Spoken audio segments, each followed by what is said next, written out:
Welcome to everybody. It is 2022 in Ohio Championship Wrestling. What a night we are slated to have. I cannot wait to welcome all of you back to Ohio Championship Wrestling here on OCW Overload. Tonight is going to be... You want to try that again?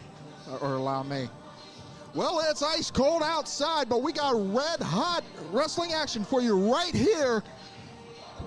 Welcome to the Chapparell's Event Center here in Akron, Ohio for Ohio Championship Wrestling, Wanted Dead or Alive. I'm Drew the Werewolf Starner. This is Appollo, and we got some nice action for you right here tonight. Our main event, a steel cage is going to be around this ring as the Ace Degenerate, the director of the production, Derek Dillinger, takes on pure trash Ron Mathis, and this has gotten beyond personal. I figured that the holidays would calm you down a bit, Werewolf, but be that as it may, tonight as well, the OCW Tag Team Championship is on the line. It's going to be Lord Thomas the Brute and the Guiding Light Matthew Taylor defending against the Boogie Knights, Jared Knight and James the Baker Hickey. That's going to be exciting, but not the only tag team matchup on this card tonight.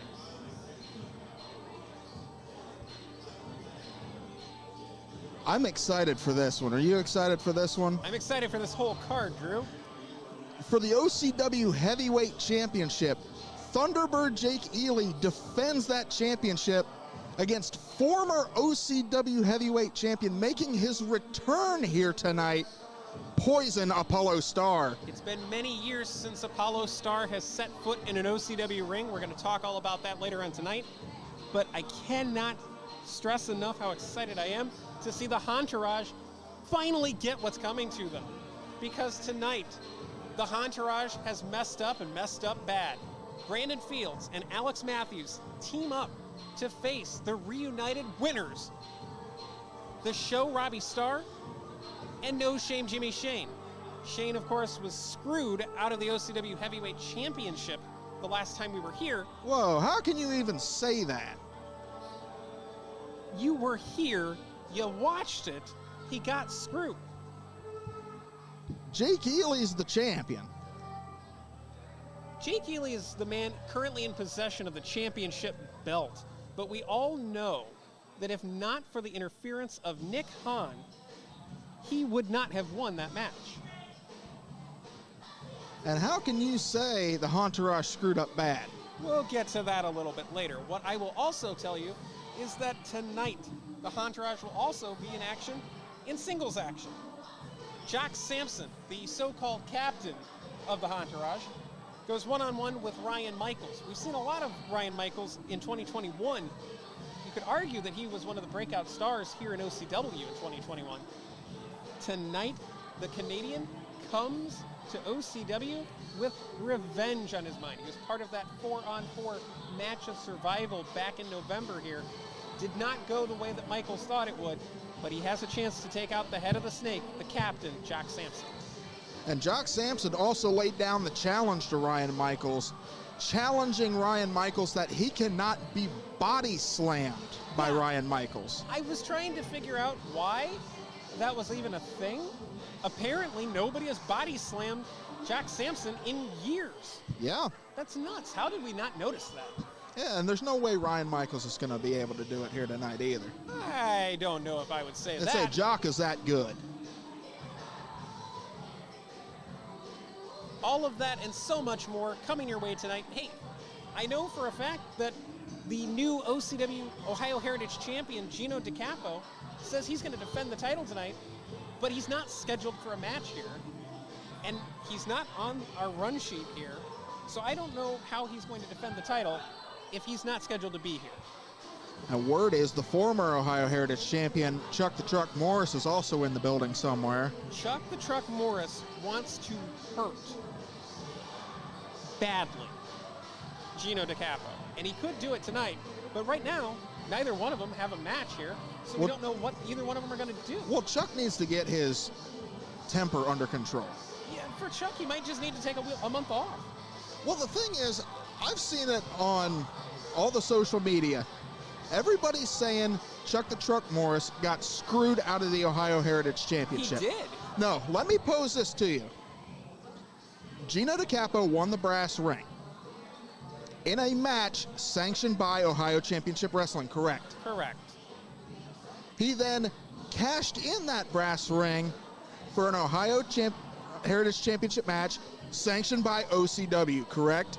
I understand what you're getting at. Everything was officially sanctioned, but that's not the spirit of the brass ring. The brass ring is the two best gladiators go to war one-on-one. Here is my ticket to stardom. I'm cashing it in. Let's do it.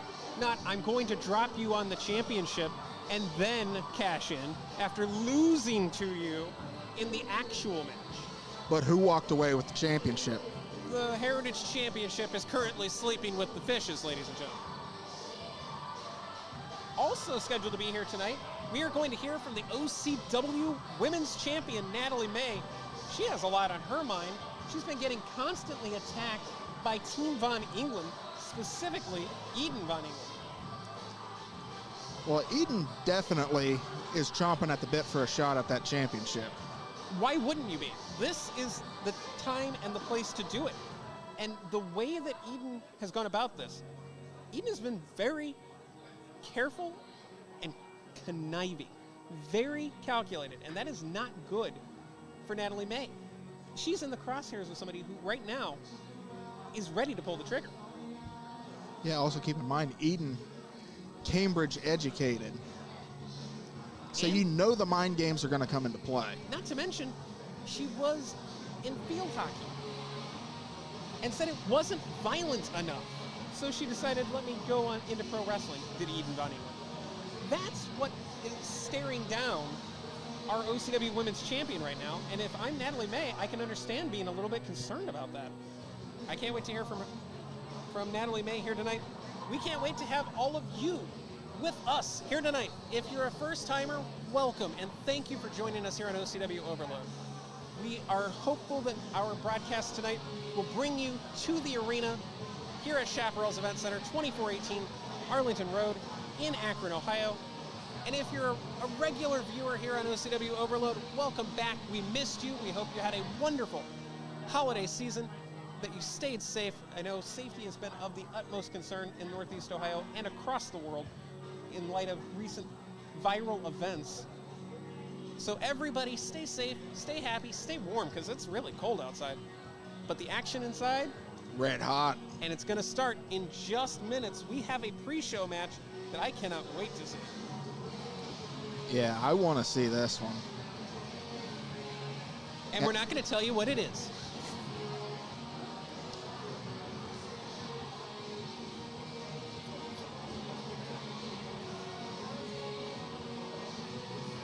Lots going on behind us here. Yeah, It's a people busy still night. filing in down here, 2418 South Arlington Road, here in Akron. I'm going to regret asking you this, Drew, but do we have beverages here? Oh, you know it. You know it. The fans know it. We got beer over here, down here at the Chapparell's Event Center. Yeah, I really should have paid you, had you paid me for that one. Lots going on. Very exciting night. We can't wait to have you back. The first OCW show of 2022 is just minutes away here on OCW Overload.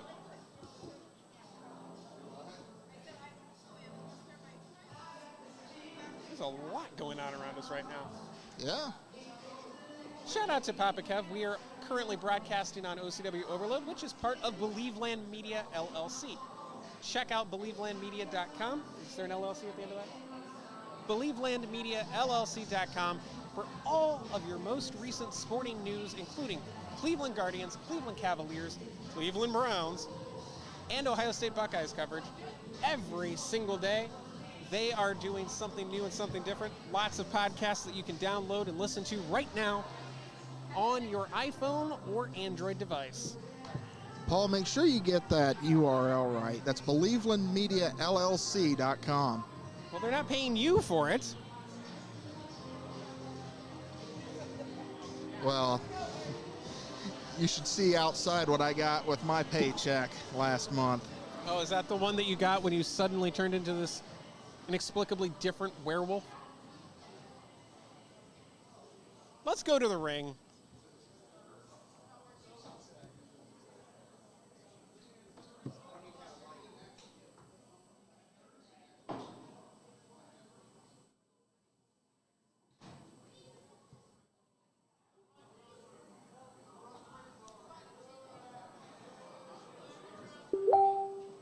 Well, let's not go to the ring just yet.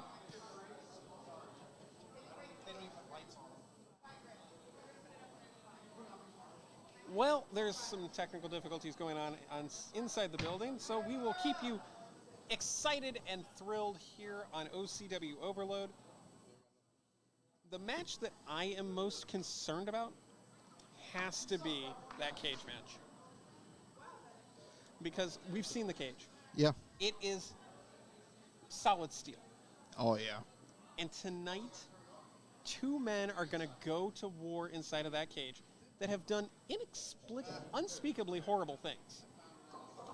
All right, ladies and gentlemen, we're going to get underway with our main show very shortly. But before we begin, we have a pre-show match for you. But before we get to that, would you all please rise at this time for our national anthem? Now we go to the ring.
Now we really go to the ring. Pre-show bonus attraction match.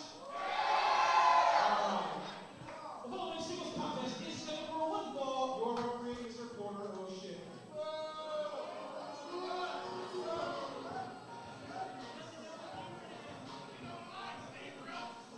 All right, ladies and gentlemen. Nice way to kick things off here. OCW.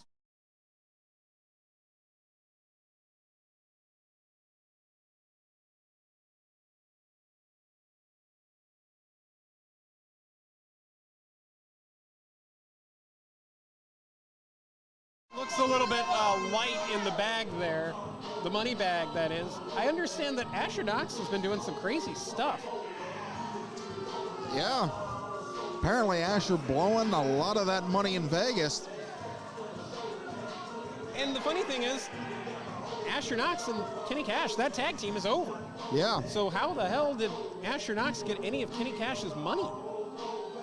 I wish I had friends who'd loan me that kind of dough. Yeah. High hopes for Kenny Kash and all of the OCW stars here in 2022. Our crowd's still filing in here into the Chapparell's Event Center.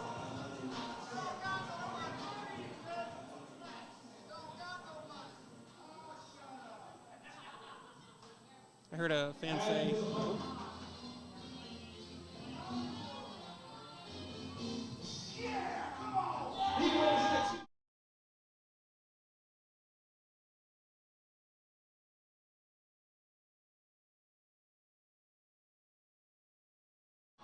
McArthur making his return to Ohio Championship Wrestling after an impressive showing in DBI 9.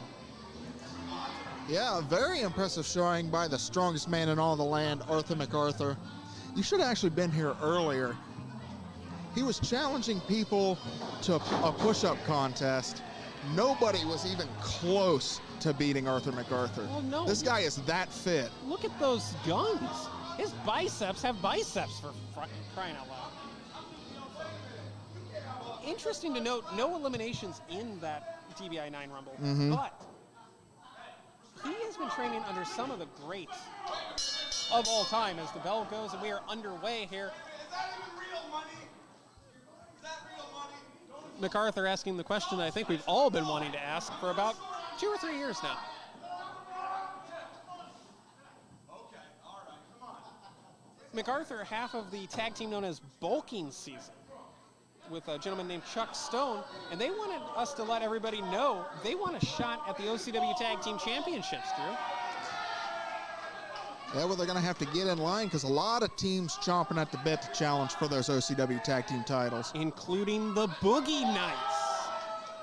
Jared Knight and James the Baker Hickey, who have that shot tonight in what is going to be a sizzling, star-studded, jam-packed night of action here at Chapparell's. Nice tie-up. You expect to see that out of a gentleman like Arthur McArthur, who thinks it's the 1920s all the time. Kash from behind, looking for, into a full Nelson. I don't think that worked, though. I don't think I've ever seen the full Nelson broken in that manner, Drew. It's impressive. It's that upper body strength of Arthur McArthur. You can just look across his chest. It's like a road map of the United States. McArthur calling for a test of strength. I don't know if I was Kenny Kash that I would engage in the test of strength of a man that size. McArthur, 200 pounds.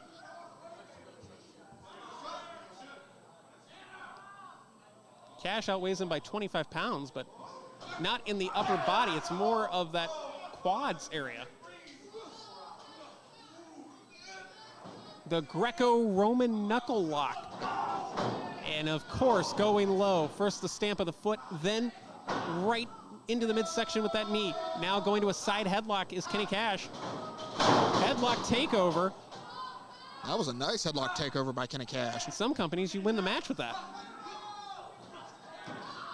Nice reversal into the head scissor.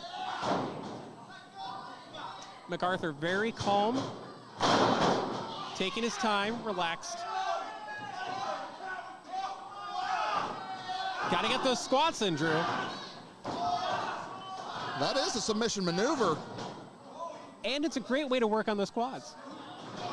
Breaks the clothesline, but eats a back elbow, and that did not taste good. Now, Kash can't do that. He can't lose his cool. He's got to stay focused with a guy like Arthur McArthur. 100% agree. Oh, McArthur, I don't know if he was thinking suicide. Okay. That was that a suicide back dive? Like, what do we call that, Drew? Just kind of fell onto Kenny Kash. And Kash is running scared from Arthur McArthur. No, I wouldn't say he's running scared. Well, I wouldn't test the cardio of Arthur McArthur. Are you kidding me? This man looks like he could run the Boston Marathon, the New York Marathon, and the London Marathon at the same time. McArthur in the corner. Oh, God. That was the first chop here inside of 2022. And it wasn't the last chop of 2022 either. May have caved in Kenny Kash's chest. McArthur looking for the body slam. Looked like Kash might have gotten his fingers into the eyeballs. Throws a bit of that elbow in there. You can see Kash favoring that elbow, though.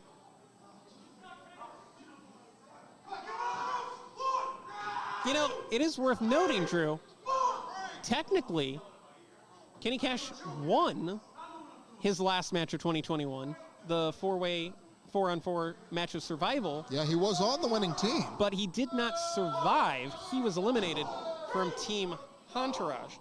And unfortunately, that cost him a chance to join the Entourage again. And I say that with the idea that, honestly, I don't know that being part of the Entourage is what you want to do if you're Kenny Kash. He has the intangibles to be a star on his own. Well, sometimes, pardon the pun, you just got to be that lone wolf. Harlem's sidekick, I'll let that one pass. Kash feeling very comfortable working the ground game here. Looks like a chin lock, really locked in there. But notice that knee in the back of Arthur McArthur. A great positioning by Kash, moving Arthur McArthur to the center of the ring and burying that knee into the back. And right as McArthur was starting to get up, able to bring him back down to the mat. Very smart mat game from Kenny Kash. And that's a smart way to cover. Could be the match, no. As I was saying, that's a smart way to neutralize the strength of Arthur McArthur if he's grounded. Because that takes the strength and the power game out of play. Well, that small package could be enough here. I don't think he got all of it, no. Throws him into a cover. Kash kicks out. Credit to Kash, he was able to get out of that small package quickly and efficiently, forcing the dynamic to change in that match. Arthur McArthur just ran into a brick wall. Both men just collided. McArthur is absolutely in pain here.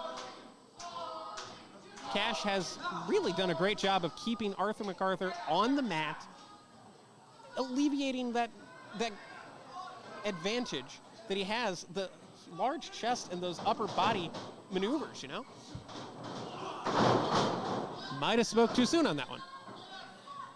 Both men down center of the ring. Referee tonight, Porter O'Shea, if I recall correctly. Is yes. that Porter? Good to see Porter. 3 championships on the line here tonight at OCW, Wanted Dead or Alive. As these two gladiators engage in combat. Oh man, the classic airplane spin. And Kash is out on his feet. Wow! That almost looked like the pounce. Into the cover. Oh, but the foot on the rope. Smart move by Kenny Kash there, knowing where he was in the ring. It's very intelligent. That ring IQ of Kenny Kash, nobody's really questioned his IQ. The question was the tag team of he and Knox going to be successful? Now, in a singles role, he can focus on just himself, and that might help him really hone in. Wait a minute, referee in the way. Oh, man! Low blow. The referee was distracted by the accosting. I think he just made him famous. Cover 2 and unbelievable. It's over. Kash gets the win here. Here is your winner, Kenny Kash. I don't want to call this an upset, but with the way 2021 went for Kenny Kash, this is a huge start of 2022 for him. And maybe that's just what he needed, to be his own man and renew his focus. Absolutely. The money man is going to the pay window.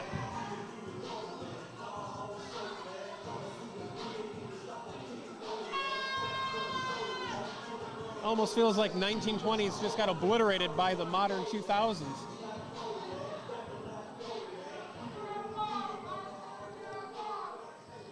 And welcome back into the booth. Paul here alongside Drew, the Werewolf Starner. As always. We are just minutes away from the official start to OCW, Wanted, Dead or Alive. I could make a reference here to a song, but I'm legally not allowed to, apparently. No, I just don't want to hear you sing. I'm glad the holidays treated you well, too.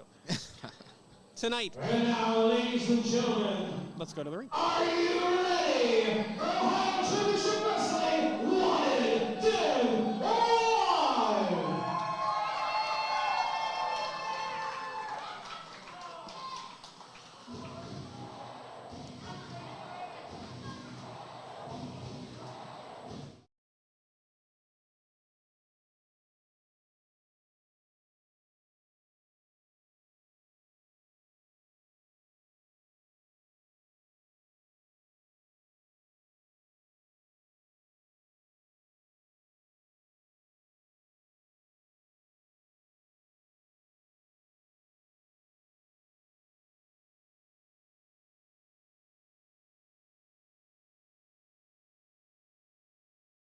2 entrances? Why don't I get an entrance? Because nobody likes you, Drew. I need to talk to my agent. That would help if you had one. Now I know where I can get one.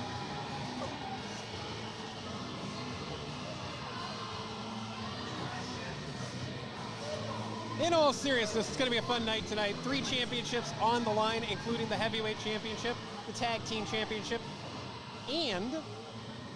All right, good evening, everybody. Are you guys ready for a night? Well, Great action.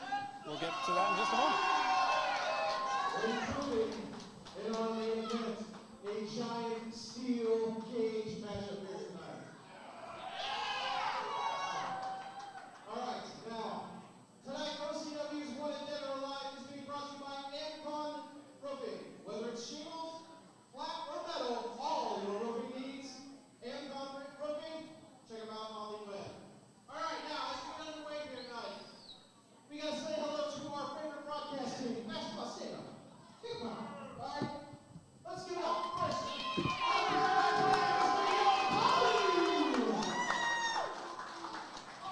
And because, you know, one guy is going to run a wrestling commentary, right?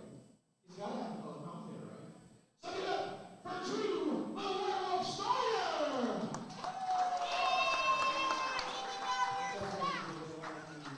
So you can always follow us at OCWrestling.net on Facebook, on Twitter, on Instagram, and of course our... I don't get these fans. Our referees for this evening are Mr. Kevin Smith and Mr. Porter O'Shea. Now, having said that, let's get down to the nitty-gritty. We have a few rules around here, all right? I hope everybody listens closely. These safety barricades, they are there for your protection. Please stay on your side of them, and we will try to stay on our side of them. We also ask you, please do not throw anything towards the ringside area, because we don't want to see your pizza, your nachos, your popcorn, your cocktails, all that stuff. We don't want to see that in our ring. I will try to make sure they don't go out there and throw anything at you. I can't promise that. Now, if you attempt to become part of the action, first of all, you are committing a Class D felony, which is subject to legal prosecution, and you will probably get punched or kicked in the face. So don't do it. All right? Everything you see here tonight is being done by trained professionals, so please leave the action early, and do not try anything at home on your friends, loved ones, ex-wives, small children, teachers, etc. Having said that, are you guys ready? Then why did you sit back down? Stand back up. There you go. Everybody, come on. Up on your feet. This guy gets it. Everybody up on your feet. We're going to catch you on the front. And we are going to start OCW Abe. Get on your feet, Abe. Yes, I will call you out. Everybody up on your feet. This whole... Everybody, all right, everybody stop. Everybody look at this side over here. Nobody's standing up. Make fun of them. Make fun of them because we can't say short. Everybody's up on their feet. So we are going to start Wanted Dead or Alive in 10, 9, 8, 7, 6, 5, 4, 3, 2, 1. Here we go!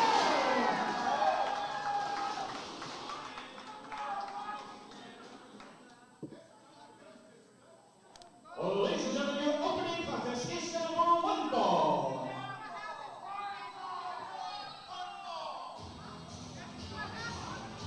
Oh, what joy it is.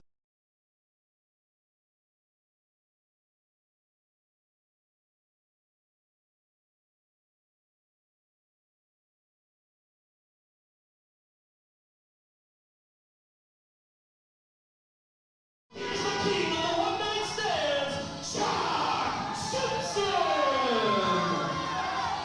Jock Samson, the sole survivor in the Thanksgiving special 4-on-4 match. And then tried to cripple Robbie Starr.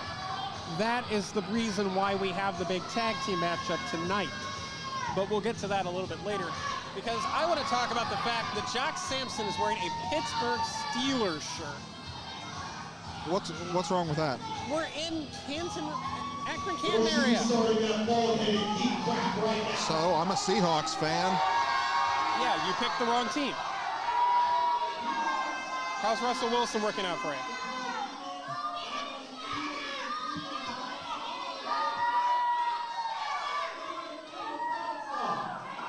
He's wearing a Cleveland Browns t-shirt.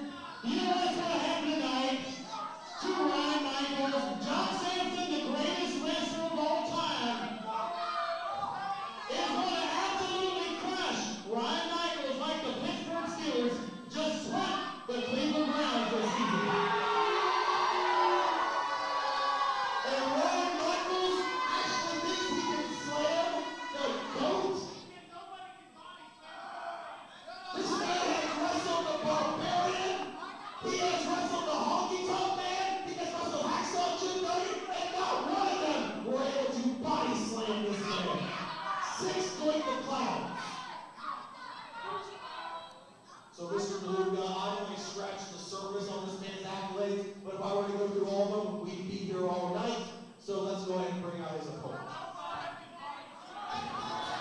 Yes, let's bring out his opponent because this is going to be a great match.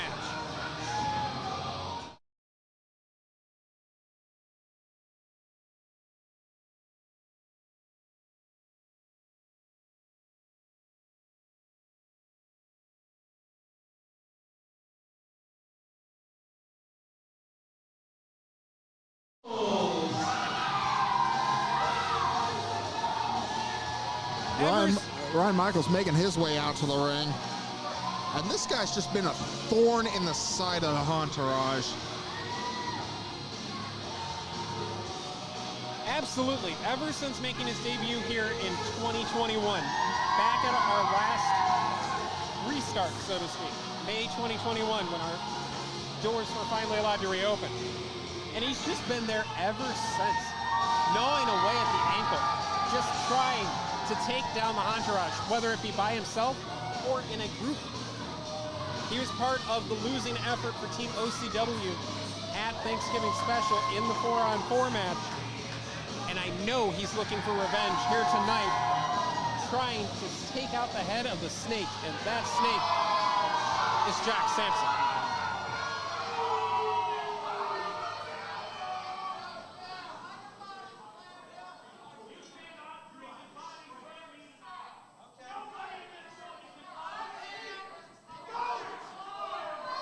The body slam stuff I don't get. It's not a complex maneuver. I would be more worried about the complex stuff, you know? Things that could really trip you up and tie you up. And with the technical skill, of Ryan Michaels, that's where I think the underestimation could be, Drew. Well, it's confidence because... Is it though, or is it arrogance? No, the thing is, Jock's good and he knows it.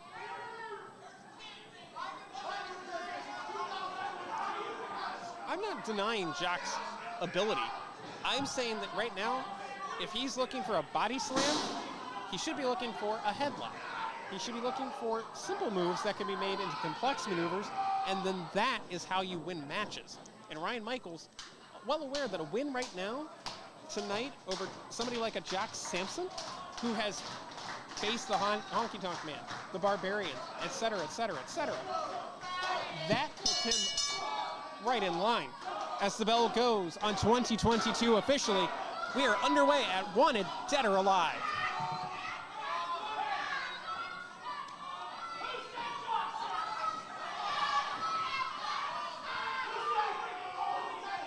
And the OCW faithful are loud and proud in 2022. Well, they need to show Jock some respect.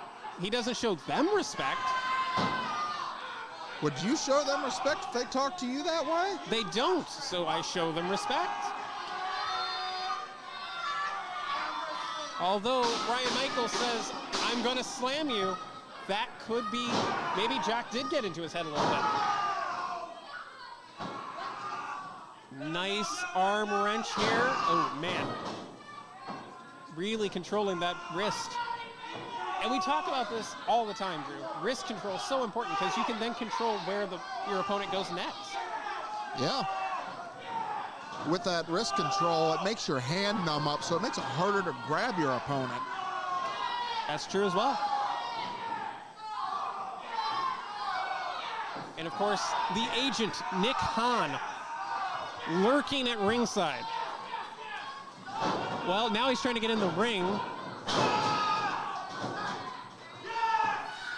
Nice job by Michaels to turn the tide, turn the favor. Now he has the wrist control. How embarrassing would it be for Jock Samson after, oh, come on. A rake of the eyes, and Papa Smurf, our senior official, the best in the business, admonishing Samson, and then watching that horrific chop to the chest. Jock put some stank on that one. Hey, isn't Jock from around the Cincinnati area? Yeah. Shouldn't he be a Bengals fan? Oh, man. Again, you don't have to love your hometown team. I'm a Seahawks fan, Paul. Yeah, Pete Carroll says hi.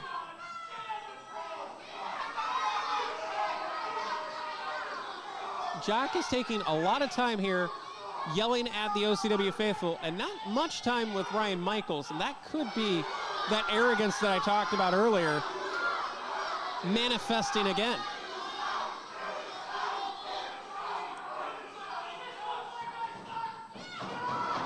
Nobody home, and now Ryan Michaels dishes out the chops. And Michaels just chasing after him with those chops.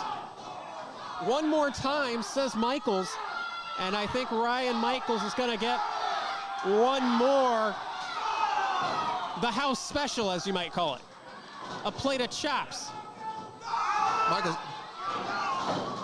Went for the body slam, but just too much girth. Michaels himself, oh man. Michaels jumped out of the ring. Michaels only weighs 201 pounds, so that is asking a lot. Oh, come on! Yeah, Michaels just chucked out of the ring. And run into the apron by Nick Hahn behind the referee's back. I didn't see anything. If Nick Hahn, well, then you probably need to clean your glasses. If Nick Hahn wants to be an in-ring competitor so darn bad, we can arrange that. Oh, man, and now attacking the lower. Looked like right around the kidneys, actually. He was just helping him back into the ring. By beating him? Well, he wouldn't go. Remind me not to let you babysit my dog. Oh, man. Michael's got a lot of airtime landed right on the kidneys again. Yeah, he is the GOAT.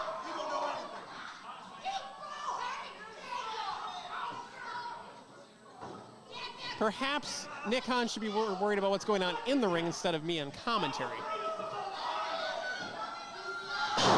Well, if this were a body slam challenge, that would be one for Jock Samson. It's not, however. It is pinfall or submission, disqualification or countout.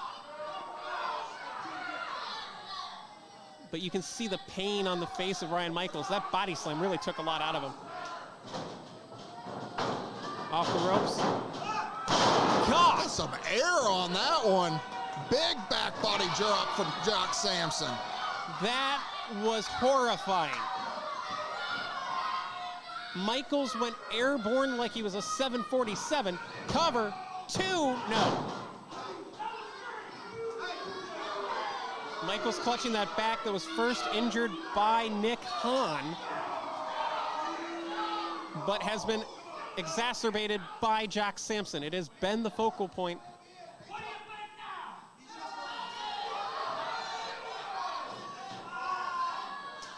And now just grinding, ripping, tearing, right on that shoulder. Oh no! You'd have to say that Jock's about 275, maybe 300 pounds, and all of that weight came crashing down on the lower back of Ryan Michaels. And this is smart of Jock, keeping Michaels on the mat.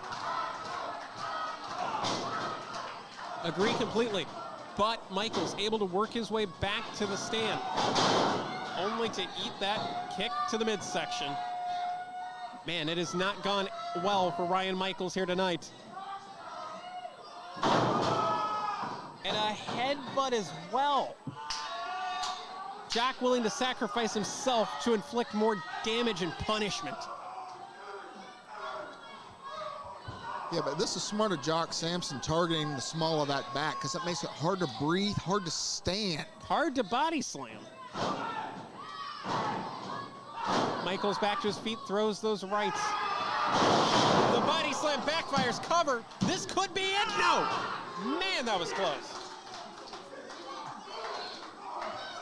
And I don't know if you noticed when Jock fell into that cover, the way he had Ryan Michaels' arm, putting him in almost a crucifix, that makes it so much harder to kick out.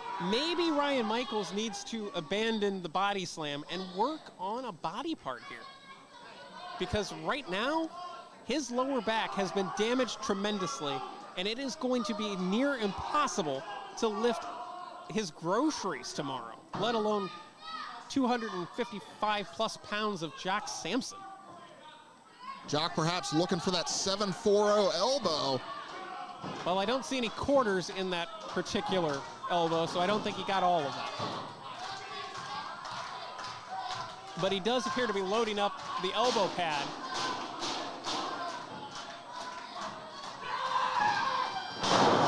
Nobody home on the 740. And this could be the opportunity for Ryan Michaels. Charging into the corner, nobody home. But charging into the corner is Michaels, and he is getting every bit of Jock Samson. Big splash there by Michaels. Can he put away Jock Samson here? Struggling to the second rope. Man, that is telltale sign of a back injury right there.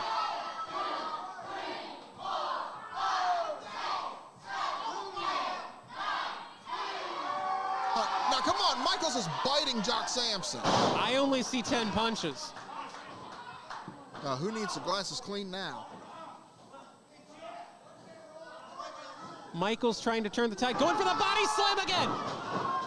It has been the fait accompli in this match. Every time he goes for that body slam, he just injures that lower back again. My God, what a head scissor by Michaels. And now, oh my God, he got him! He got it! How did he do that? No way!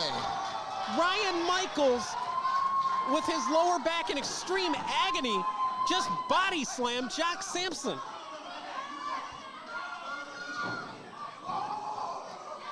Oh man, yes, come on, Come Ryan. on, take your hands off of Nick Hahn. Let him have it. Can't say he doesn't deserve it.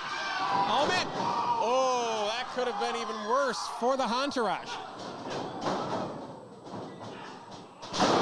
Going for the sunset flip, roll up, roll up. Wait a minute, he got him, he got him. Nick Hahn tripped. What a win for Ryan Michaels here tonight.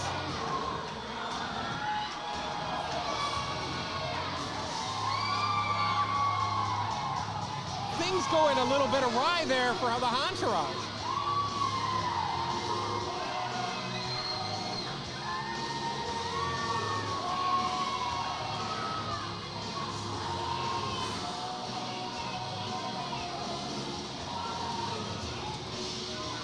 What a huge victory here for Ryan Michaels. And he body slammed Jock Samson. I'm just in shock that he was able to body slam Jock Samson. This is incredible.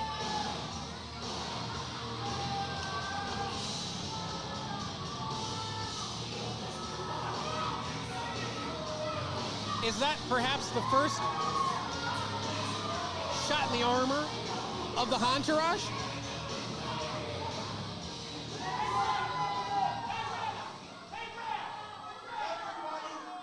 Everybody saw that he hooked Jock Samson's pipe. Therefore, I am declaring your winner, Jock Samson.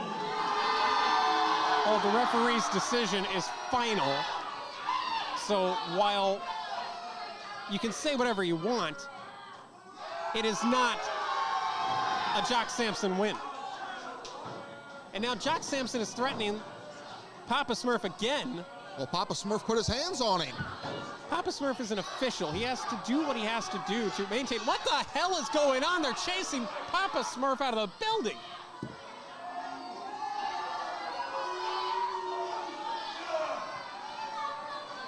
And Jock stole some guy's beer.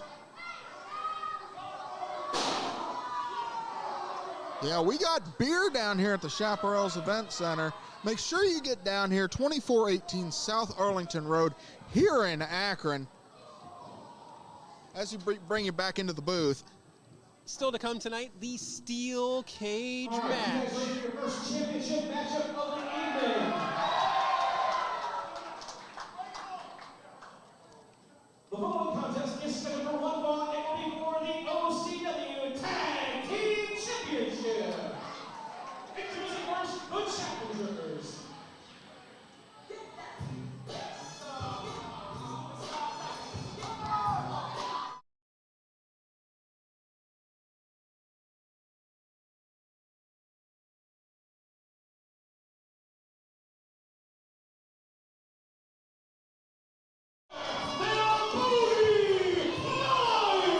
It's time to Boogie times 2, my friend. The Boogie Knights are here officially in OCW.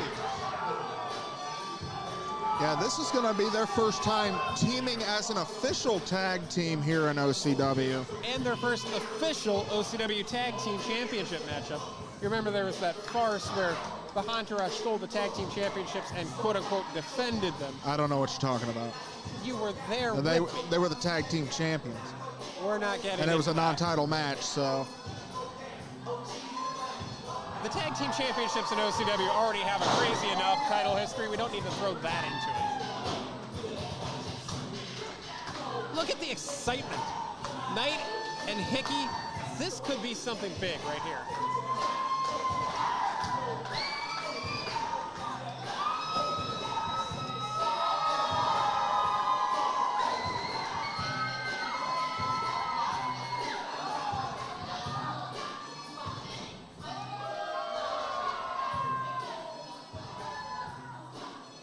You know, we talk about the breakout star of 2021, Drew.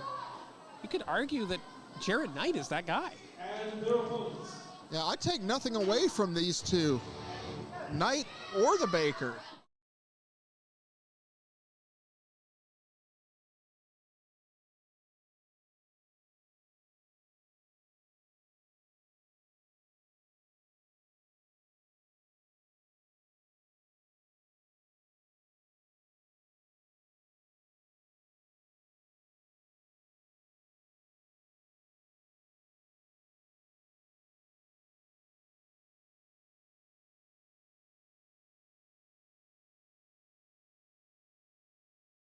Tag Team Champions!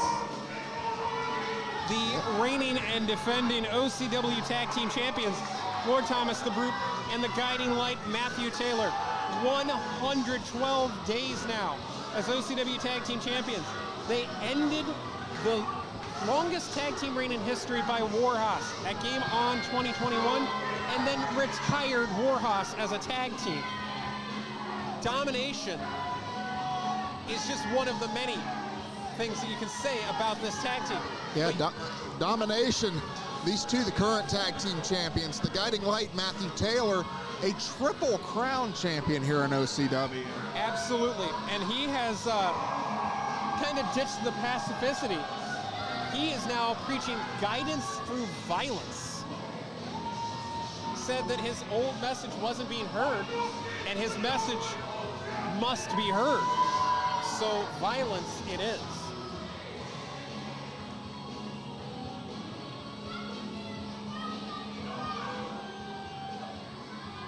This is a very interesting opportunity. Remember, Jared Knight, he took Jimmy Shane to the limit way back when. A match that was interrupted by Matthew Taylor attacking Jimmy Shane. To this day, we don't know if Jared Knight would have beaten Jimmy Shane. But can you imagine if Jared Knight can secure the pin or the submission on Matthew Taylor? Yeah, that match back at Love and Thunder 2020. That feels like a lifetime ago.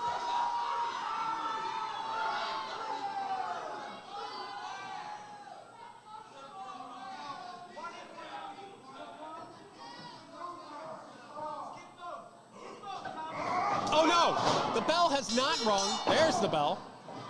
The Brute just attacking both of the Boogie Knights. I don't think the Brute put on his boogie shoes. Oh God.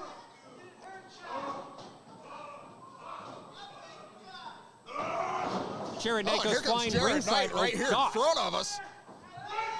Jared Knight just landed at our feet here. I hope he is okay. The Baker, that looked a little bit low. Off the ropes, and Baker, oh no, the sidewalk slam by the Brute.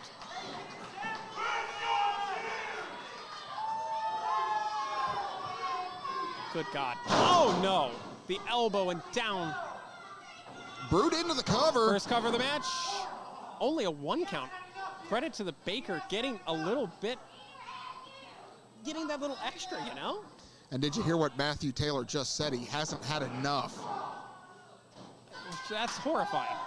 Tag, and in comes one of the longest reigning OCW heavyweight champions in history.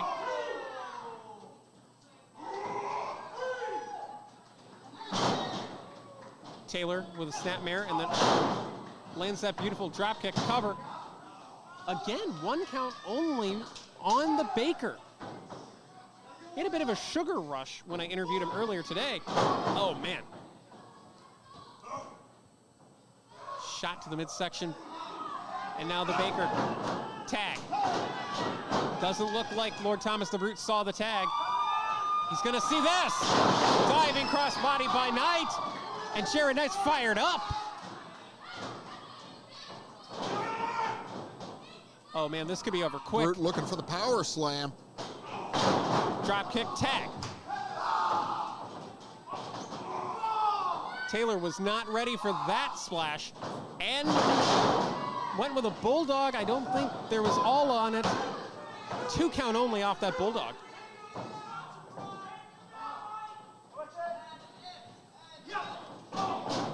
Ooh, nasty knee. Swinging neckbreaker, can opener style cover. One, again, only a 1 count. The Boogie Knights are not taking that extra second, Drew. It's almost like they have that rush of energy and they want to get right back into the fight. Yeah, this match for the OCW Tag Team Championship. Oh, super kick flattens Jared Knight. Right on the button. This one might be over. Tagging in the Brute. Oh, that stomp caught Knight in the shoulder, the left shoulder to be precise. A huge leg drop from the Brute. Good God. Into the cover. For the championship, no. 2 count only. Lord Thomas the Brute, the simple things that this man does are devastating. Even something like a leg drop, which you've seen the leg drop for years, but not like Lord Thomas the Brute. Yeah, that is a large man.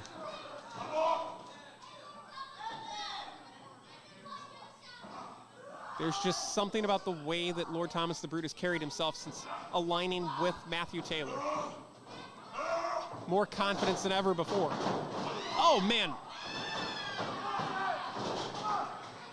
That is not going to end well for Jared Knight. Matthew Taylor tagging in. Stomping the foot. Stomping the other foot.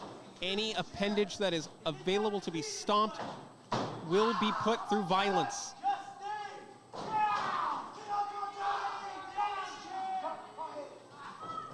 And a cheap shot. Porter O'Shea doing the right thing, our referee here tonight, doing what he had to get the Baker back in the corner. Suplex. No! Oh, it's a brainbuster. That's even worse. Cover. To retain the titles. This could be enough. No.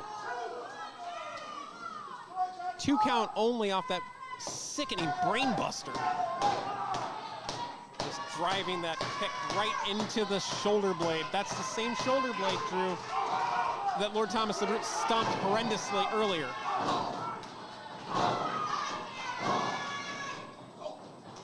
And Jared Knight just throwing hands. Driven back into the corner, tagging in the Brute. Like a freight train coming at him. God, what a slam. Yeah, thunderous slam there. I think you have to save that for the other guy. Might be gimmick infringement. That's just disgusting. And just laying his hands pressed against the stomach after that nasty kick. Just driving the air out of Jared Knight. Jared Knight is being dissected by 2 of the most dangerous individuals in OCW.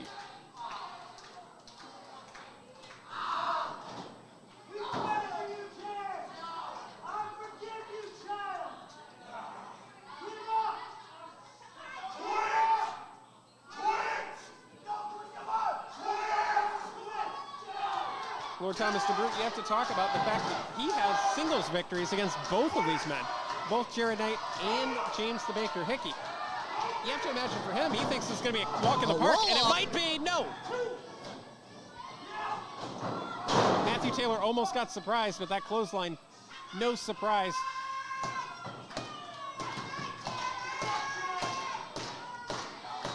Guidance through violence. You wonder if maybe that's what has gotten into Lord Thomas the Brute a little bit. Yeah, I can't think of anybody more violent than the Brute. Maybe the person guiding him. Tag, and in comes the Baker. And the rolling pin clotheslines are a-coming. Ouch. Still an ouch. Nice belly-to-belly suplex by the Baker. Who's getting that sugar rush? I can't believe how high he lifted the Brute. Sometimes when you've got that sugar rush going, you can do some crazy things, man. Looking for it. There's the worm. That's step 1. Step 2 for the Baker. Usually that stunner that he likes to call the cookie cutter. For the time being, it looks like Baker might be on his own here. Knight doesn't really have a whole lot left on the apron. There was no tag. Baker is not the... What is... A roll-up, a roll-up, a roll-up. Taylor. Oh, man, into the barricade. 2 count only.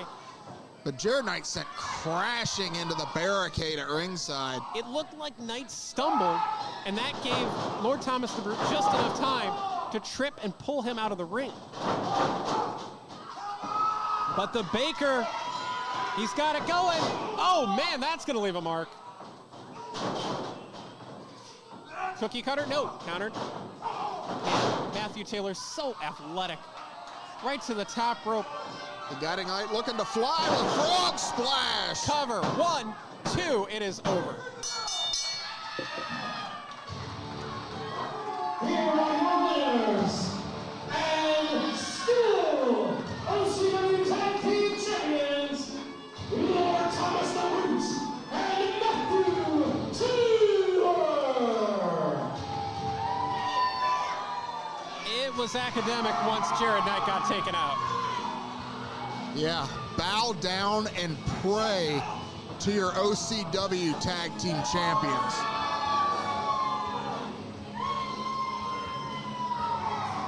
The 112-day reign of Lord Thomas the Brute and the Guiding Light Matthew Taylor will continue. And there's no end in sight.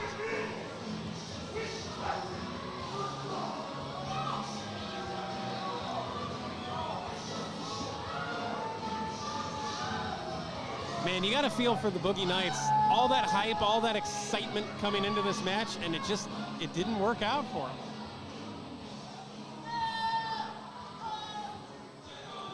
But I would love to see more of the Boogie Knights.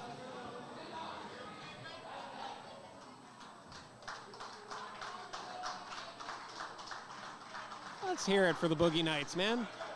They did everything they could.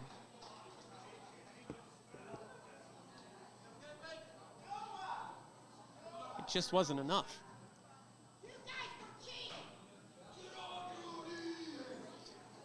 Normally, I agree with Crazy Granny, but I can't really say that. They got beat. They got to regroup and figure out where this tag team goes from here. Yeah. So we bring it back into the booth here. Lots still to come, including the steel cage match, Derek Dillinger versus Pure Trash Ron Mathis. I cannot wait. This is going to be brutal. This is going to be violent, and we encourage you, if you have children, Ladies and gentlemen, at this time, maybe put them to bed by then. The General Manager of Ohio Championship Wrestling, Mr. Glenn Lloyd!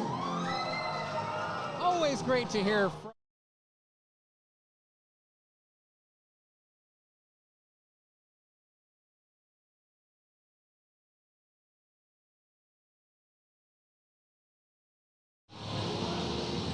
I wonder what's on the mind of our GM tonight.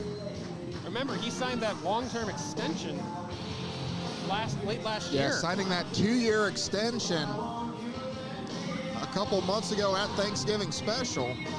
Hard to believe we've been off since November.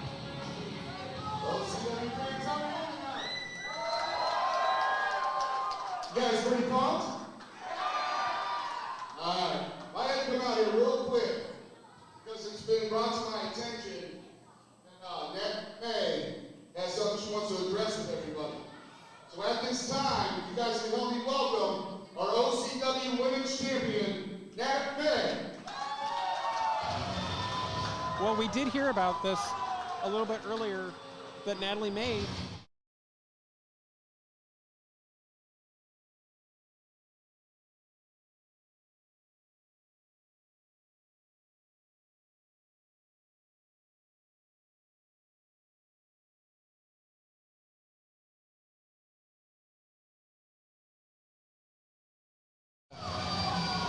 it's great to see they were formerly the OCW power couple, but things went a little bit south for Chuck back in November.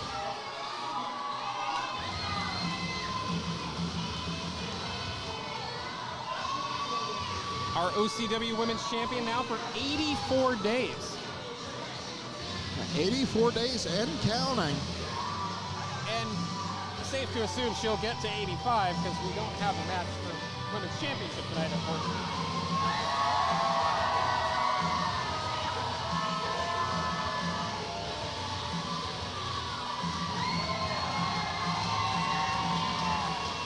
You know, you interviewed Chuck the Truck back on the OCW Overload after Thanksgiving special, and he seemed very despondent. Yeah. Our cameras caught up with him a little bit later on in the week, and he was more fired up.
What the hell? Hold on, you can go ahead and turn that music down. We all know it's an awesome theme. Natalie May, I said turn the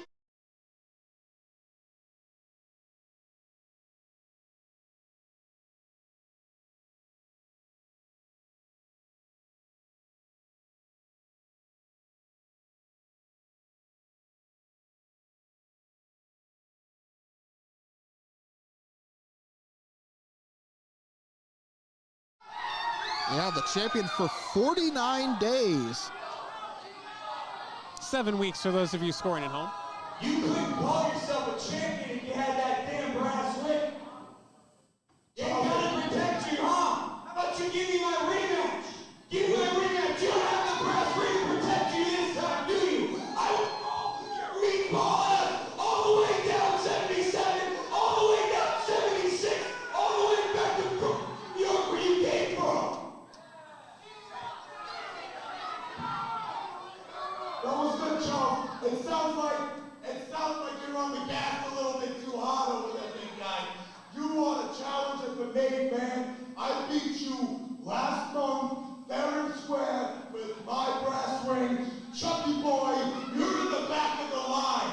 You're in the slow lane now, pal. But the main man is holding this heritage title. Mr. General Manager, get them back.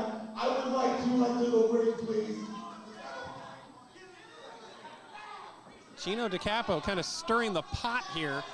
Now, all you people show a little respect to your heritage champion. You're really clapping for it. Give the man the respect he I know deserves. it just eats you up at night, Charles, and I have this title. But you see, when you're the champion, we're gonna make the rules around here. You see, I brought a good buddy of mine, my associate, the sure bet, Asher Knox. And Mr. General Manager Redman, I am demanding, I am not asking. Tonight, I will defend this heritage title against the sure bet, Asher Knox. Oh, see, there you go. Gino wanted to be a fighting champion. He wants to defend against Asher Knox. Like that. I like that idea. So, I'll tell you what I'm going to do. You are going to put that on the line tonight. Against Asher Knox. Chuck the Truck Morris. Now, wait a minute. All right. Wait a minute here. And you know what? I'm feeling really good tonight. You're going to announce this in a minute. I'm feeling really good tonight. I have a returning OCW superstar in the back that'd like to be part of this. Let's make it a fatal four-way. Now, wait a minute. How is this fair to the champion? I want to know who the fourth man is. Who's coming back to OCW? He's had, what, 60 seconds notice? This will now be a fatal four-way match set for one fall. It will be for the Ohio Championship Wrestling Ohio Heritage Championship. All at the ring, weighing at 270 pounds, wrestling out of Ohio, being escorted by Natalie May, Jock.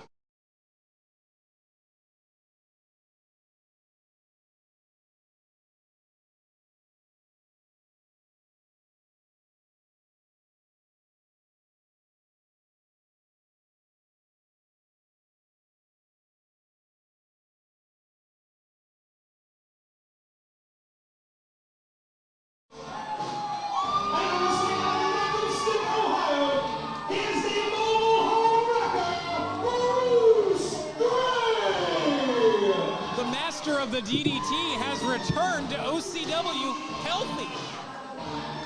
And we're being joined on commentary by the OCW Women's Champion, Natalie May. Hey guys! It's great to have you, Natalie. Be careful. Did I see an eye roll? No, I didn't eye roll at all. So, are you trying to challenge Eden Von England to a championship matchup or just a straight up one-on-one? Whatever she wants. So it sounds like the ball is in Eden Von England's court, and we'll have to keep an eye on OCW social media for that one to see where that might head. But right now, we have an amazing fatal four-way matchup in front of us. Chuck the Truck Morris getting his rematch as part of this four-way with the sure bet Asher Knox and the returning Bruce Gray. Gino DeCapo might have stuck his foot in it. Well, my question is, how is this fair to Gino DeCapo? He has had no time to prepare for this matchup. I'm going to defer to Natalie May on this one about fairness in championship matches. Every match always goes for the champion. You know this, and everybody else knows this. Gino ran his mouth, and now he made a bet that he's got a lie in. And as champion, you have a target on your back. Not to mention, he won the title with the brass ring, which is probably the most unfair thing we have in OCW. Paul, the brass ring is sanctioned by OCW. You keep this up, and Chuck's going to sanction his foot in your backside. And we are underway for the OCW Ohio Heritage Championship. Why is Gino DeCapo protecting Asher Knox? Well, he called Asher his associate. Okay, but it is one fall to a finish here. If Knox were smart, he could get a roll-up or something. That would be the key, if he was smart. Well, I hear he blew a lot of money in Las Vegas over the holidays.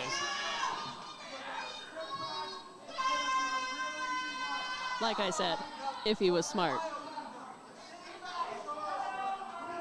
Is Asher Knox aware that he's in a match?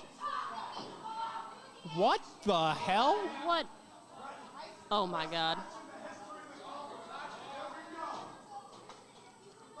Now see, that's a good friend. First cover of the match. That's a one count only. Gino sending, oh man. Asher Knox went down like Glass Joe.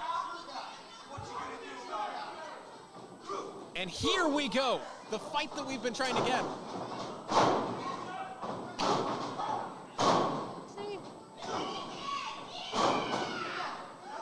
Gino DeCapo looks like the heavy bag. And a beautiful Gino. double clothesline sends the champion out. Remember, the champion does not have to be involved in the pin or submission to lose or win his championship. Well, that just stacks the odds more against Gino. He doesn't even have to be involved in the decision. That was his decision. He wanted to come out here during Natalie's time to talk about her situation with Eden Von England, and instead he ended up in a four-way matchup. Seems like a cause-effect thing, Drew. Knox from behind, targeting looked like the back of the neck.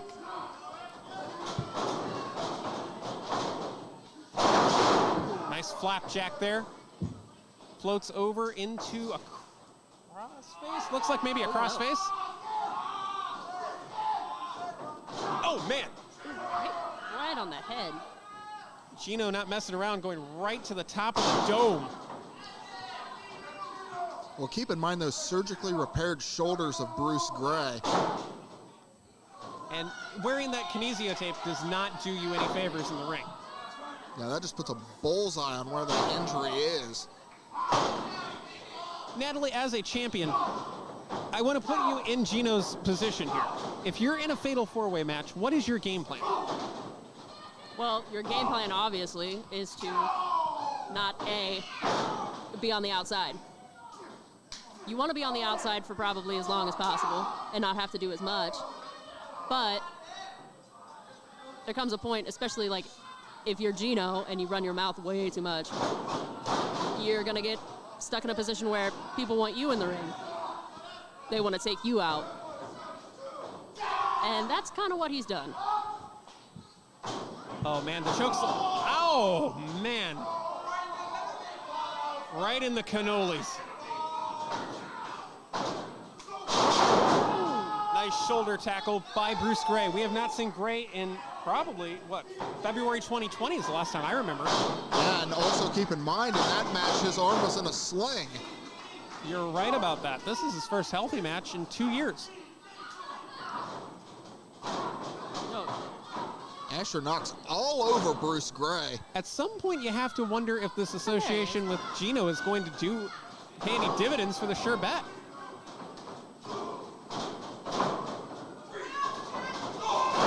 Down goes Knox. And DeCapo. Jesus, launched.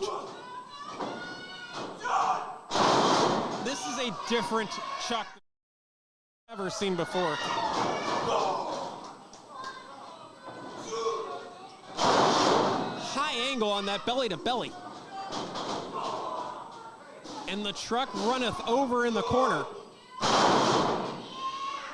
Belly to belly could be enough. Cover on the champion, 2 count only.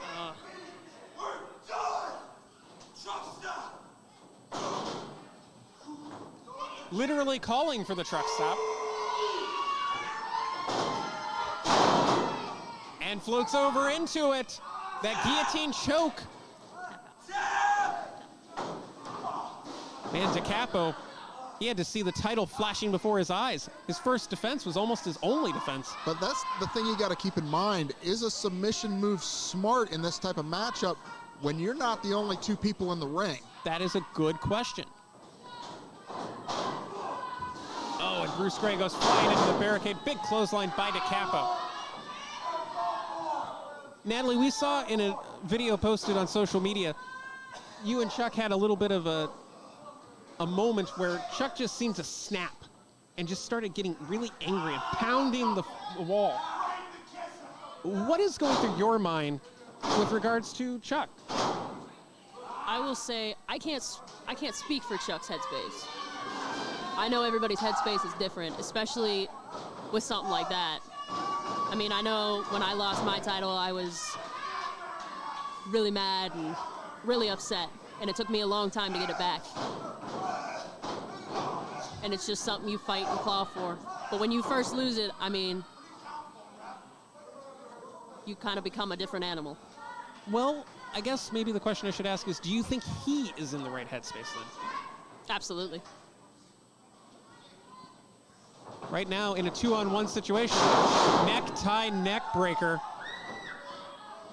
A bit on the nose for Gino DeCapo. Now see, that's a good friend. A good friend? Gino's had no time to prepare for this match. A champion should always be ready for any match. Well, he almost pinned Asher Knox there.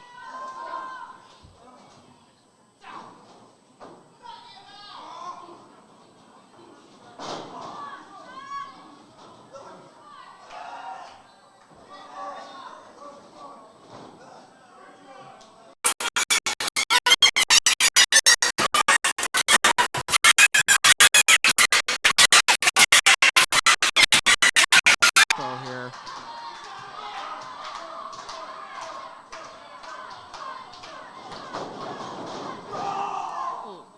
Hard into the turnbuckle. A lot going on here in this 4-way matchup. Man, oh man.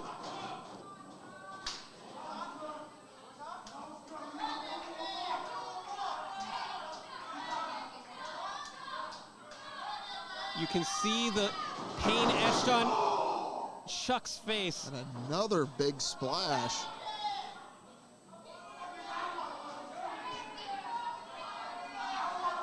It's going to be Gino's turn to splash Chuck.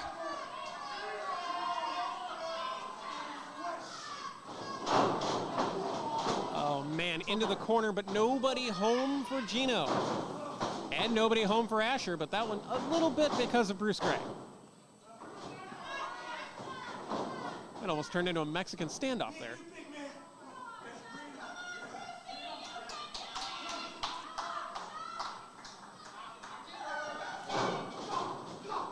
Chuck and Bruce Gray just slugging it out in the middle of the ring. Hands are being thrown. What a shot to the face.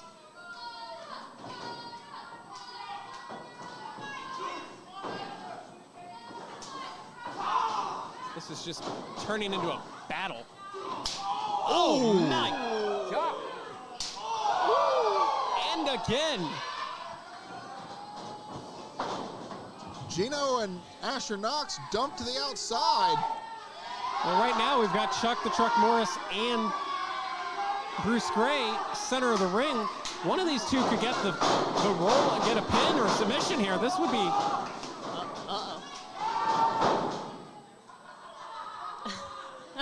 I don't think they knew what to see. Oh, man. Meeting of the minds over there. Noggin knocker. Oh, my God! Sweet Jesus. Holy smokes!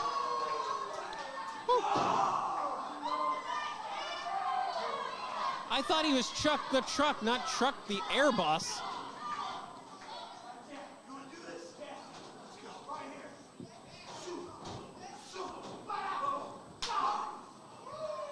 And now the fists fly into that down and dirty period of time where it's just mano a mano.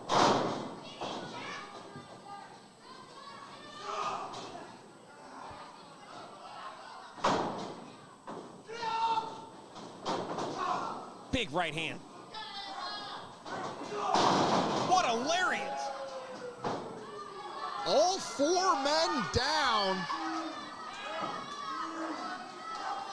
Who's going to be able to make it to their feet first here? And more importantly for Gino and Asher Knox, they need to get back into the ring.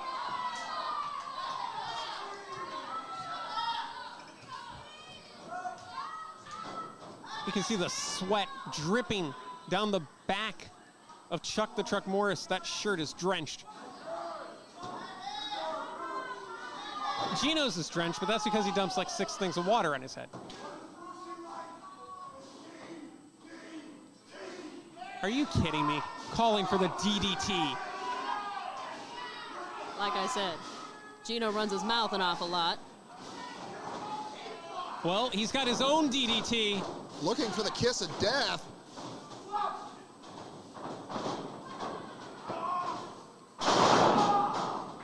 I've seen a little man somewhere do a version of that bulldog in the corner. A runt, if you will. Oh, man. The DDT off the big boot. What? Wait a minute. Oh, my God. Asher Knox is alone with the champion. Cover. What? No. On the Are what you the hell? kidding me? What? Gino retaining the Ohio Heritage Championship here tonight. Is Asher Knox just an idiot? We're gonna go with that, Polly. No, that's just being a good friend. Asher That's Knox not a could have good been friend. the Heritage champion. Here's your winner, and still Ohio Heritage Champion, the big man, Gino.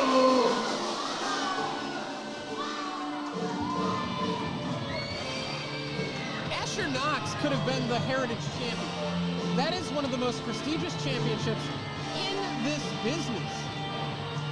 It has launched careers, Drew. Asher Knox could have had the opportunity right there. Oh. Oh. Now, wait a minute. Oh, this could be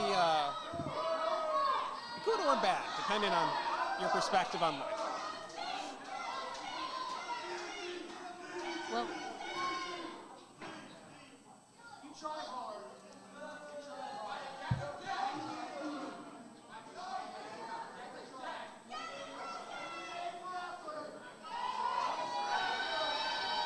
That DDT put down the champion.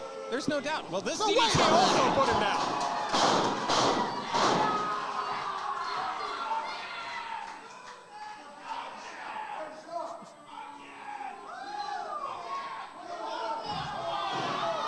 Say, Asher could be out cold. With one of those DDTs, he probably is. We don't know for sure that Knox would have won the championship had he pinned Gino. But it's a pretty safe bet he would have had a better shot of not taking a DDT tonight. Oh. He's up. He's all right. Kinda. I don't think so. Oh. for the road. It's Bruce's first night back. Come on. He could give him one more just for fun. I think you should. My God. I don't know how much Gino is paying Asher Knox, but my God, it is not enough. You know, that statement very well could be the other way around.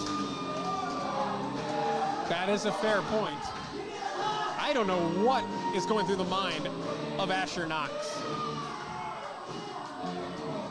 I'd say right now it's a little scrambled. He might have the cartoon birds around his head right now.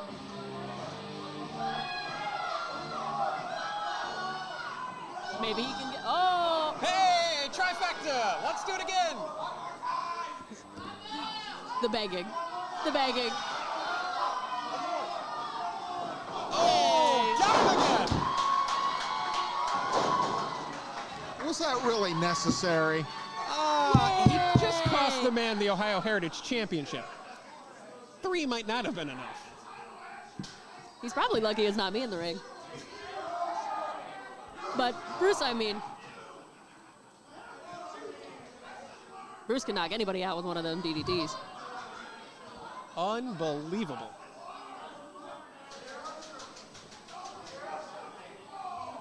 Well, as fun as it would be to watch Asher struggle, I'm going to leave now. It's a good idea, child. Good. Rather. God, there's a lot going on behind us here. Well, I'd like to thank Natalie May for joining us here at the booth, but now joining us, the OCW Tag Team Champions, the Guiding Light Matthew Taylor and Lord Thomas the Brute.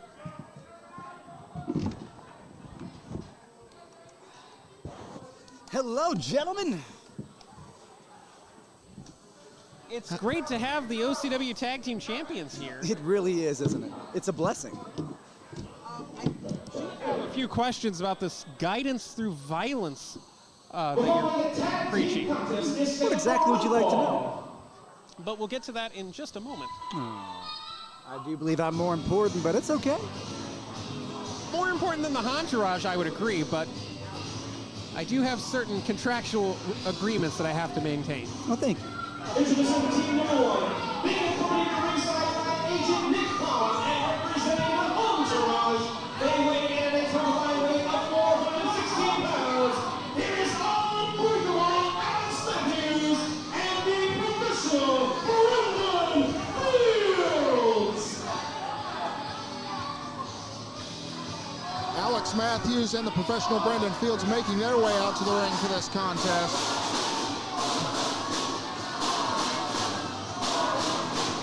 And you have to wonder if they're looking towards the tag team champions who are sitting to our right now. Oh, that would probably be the worst thing they could ever do.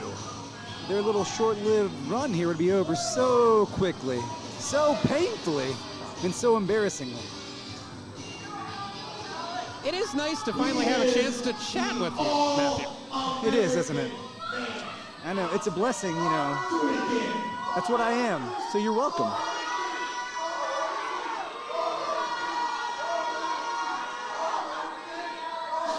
I stand corrected.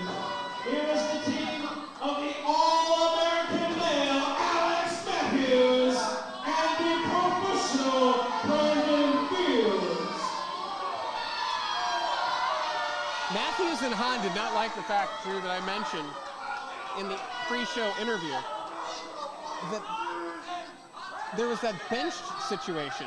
Alex Matthews benched for Thanksgiving special, leading to the entourage nearly losing that match. If not for Alex Matthews not being there, you have to wonder if they would have gone to Asher Knox or Kenny Kash. Might have been a much easier victory for them. What on earth is going on? I think we're about to see a couple of winners. You feel good about that?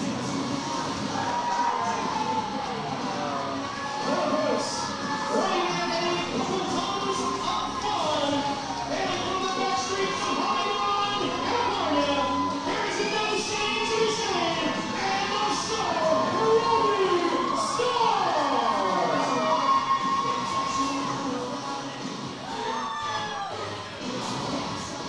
cares about the glory?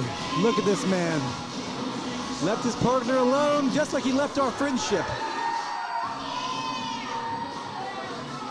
So you don't consider Jimmy Shane a friend or an acquaintance or anything? Are you kidding me? Do you remember what this man has done to me? You did try to taser him twice. I didn't try, I did. But that was only out of self-defense. And it was only trying to show him a better way to live. It's called love. So your plan was to electrocute him to love you?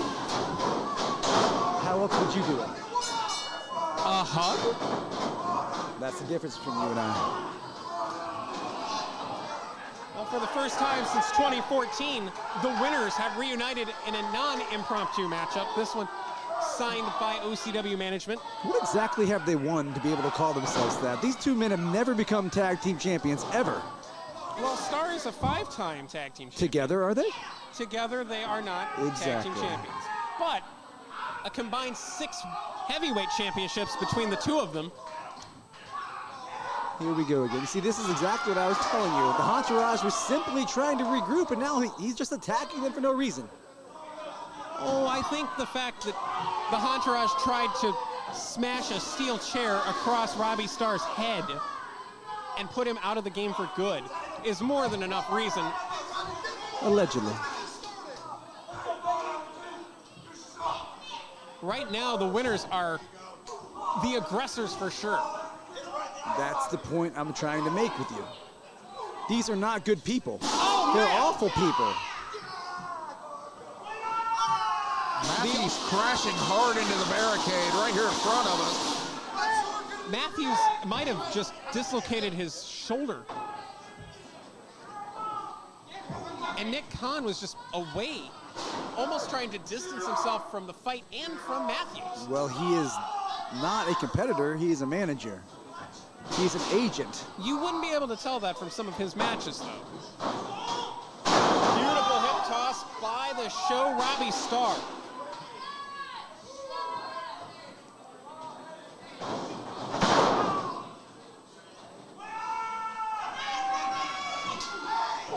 You see right there, This is, I would never do anything like that. Just all about love and forgiveness. It's funny you mentioned that, Matthew, because you actually did something very similar in the tag team title match earlier tonight. Why are you the way you are? God made me this way? No, I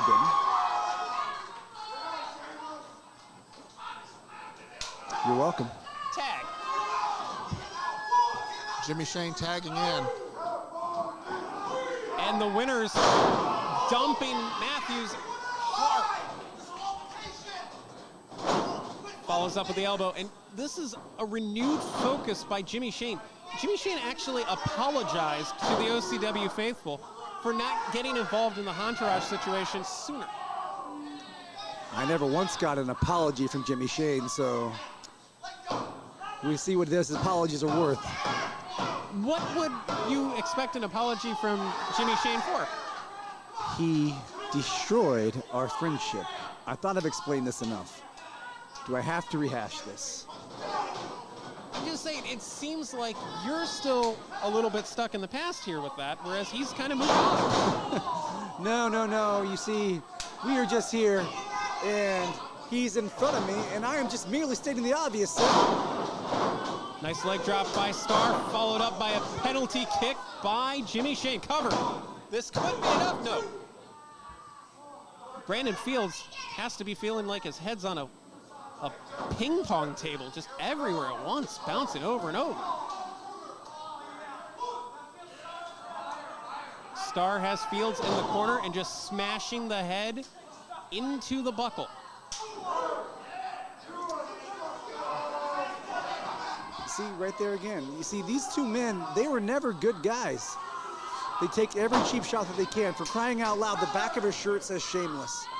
Robbie Starr took a shot at Nick Khan for no reason. Yeah. But you're forgetting that Nick Khan is normally the person who's instigating everything at ringside. This is the first time we've seen Nick Khan be neutralized in any way. I don't know what you're watching, but I'm merely simply trying to enlighten you and show you and tell you the truth. Maybe you'll learn something. Oh, that kick from behind by Mathis. There we go. And now a Make two-on-one. him pay. And now a 3-on-1. There's Nick Hahn. Couldn't have a Nick Hahn. Well, Robbie needs to get out of the ring. He's not legal. See? This guy gets it. Neither He is Nick understands. Hahn. He's not a competitor. He was merely retaliating. They keep putting their hands on me. He's a man after all. He's not going to stand for it. The aggressors are now the Entourage, and Jimmy Shane is in bad, bad street.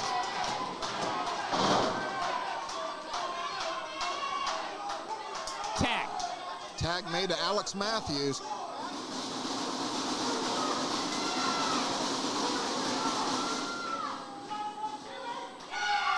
Matthews so focused right now. But not on the ring action, more worried about the crowd.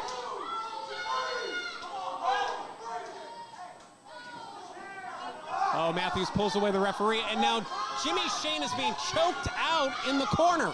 As I said, as the good book says, it's an eye for an eye. Turnabout is fair play. This is exactly what the winners did to them earlier on. So your guidance through violence is an eye for an eye? Absolutely. That is what this world has driven me to. I tried to love everyone. I tried to show them a better way. And if I can't show them, I can't convince them, well, then I'll just have to beat it into them. I feel like the Romans tried that back in the 1400s, and it didn't really work out for them. Well, that was just a blueprint for what went wrong, and I'm going to make it all right.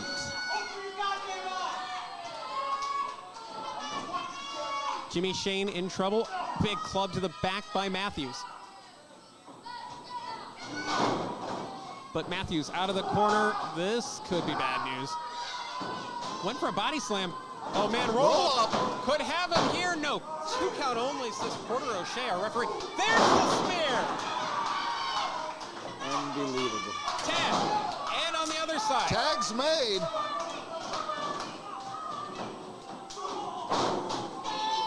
You know, it's great to have Matthew Taylor here, but I want to point out that we have Lord Thomas the Brute with us on commentary. You absolutely do. But you see, Thomas here is more focused on what's next, focused on what to destroy. Well, what is next to quote-unquote destroy? The entire tag team division. Anything that stands in my way. That's right. This man is just as laser focused as I am. And through my guidance, the possibilities are endless. Nice pump kick there by Fields. Into the cover. Could have it. Robbie Starr in trouble. 2 count only.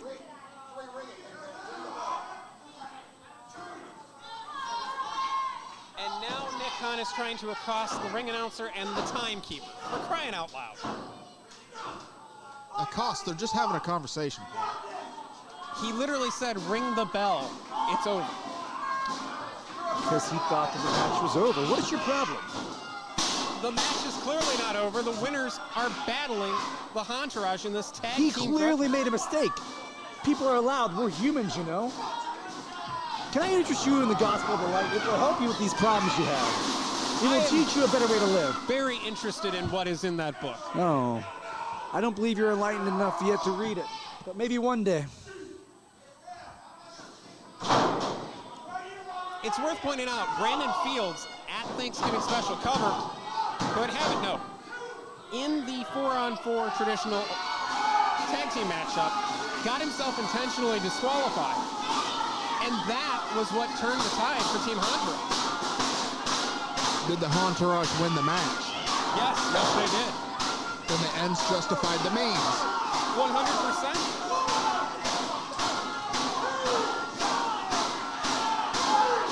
But it was also Brandon Fields who led that post-match attack on Robbie Starr. You have to imagine Robbie wants to get some revenge on Brandon Fields specifically.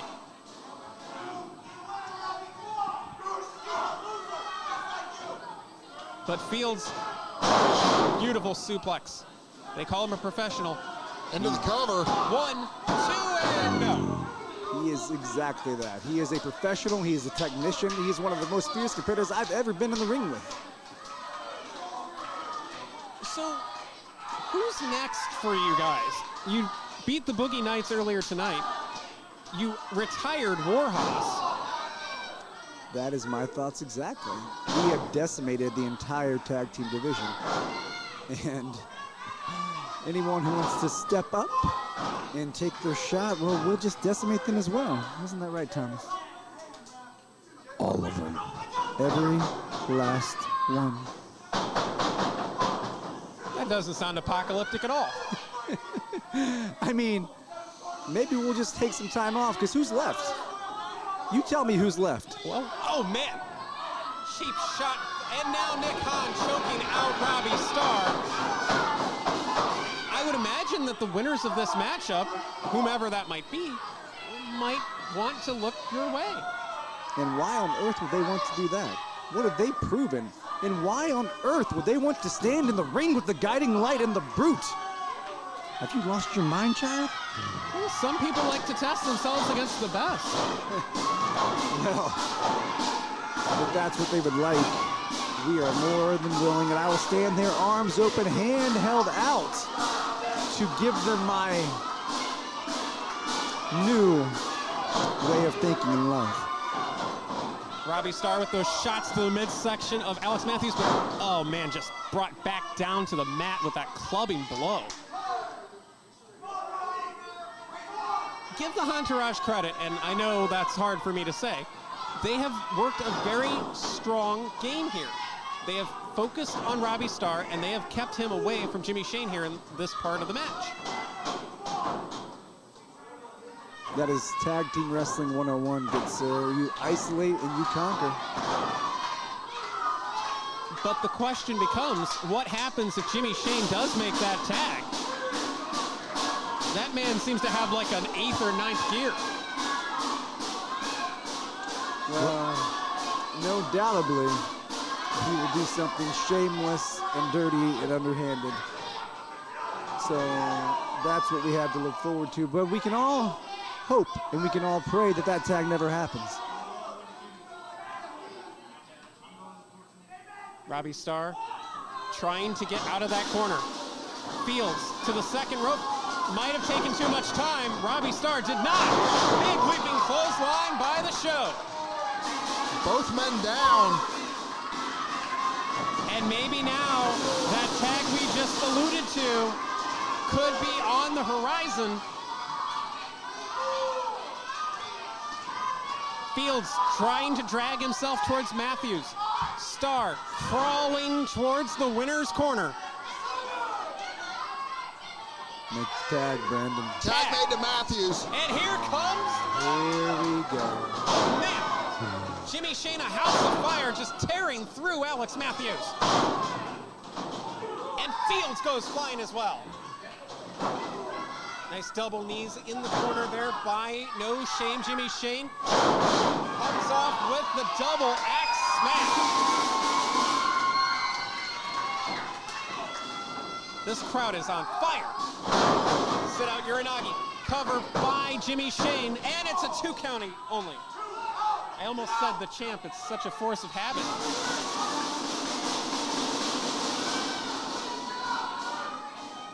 Here we go. End him. Fields is not the legal competitor, but the suplex may not go the way he's thinking here. Oh, shot underneath the ribs there by Matthews. Could be going 2 for 1 here.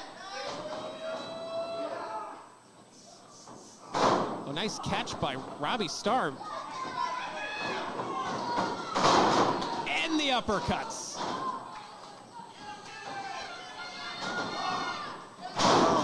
This is just unbelievable. You've got to be kidding me right now. Admittedly, Robbie Starr should be out of the ring by now. Absolutely. It is a 10 count. More cheating as always, like I said. Oh, man. It should be 1 in, 1 out. Well, Fields isn't the legal man either. Going for it. There it is. Starstruck. And that could take down Brandon Fields. Oh, man. Super kick connects by Matthews. Turn around, Alex. Turn around. Wait, Keep your eye on Jimmy the prize, Shane child. throws up the L. Oh, There we whoa. go. Rearrange his stupid face. Off the second rope. That looked like a bulldog off the springboard there. That's incredible. Into the cover. 1, 2, he got him, no! Alex has been watching one too many Matthew Taylor matches. I was just about to say, that looked like it was out of your Gospel of the Light. He's welcome. Both teams trying to regroup here. Why are you pointing at me? You should be focused on what's in front of you right now. Well, I mean, Matthews wants gold. Super kick does not connect. Starstruck, nope. Oh, this is not good. A Starstruck bomb. Cover. 2, it is over. Unbelievable. Here are your winners, Robbie Starr and Jimmy Shane.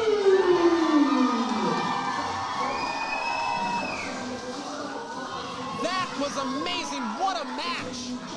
Tag team wrestling at its finest. And what a victory for the winners here tonight. And the Entourage is 0-2.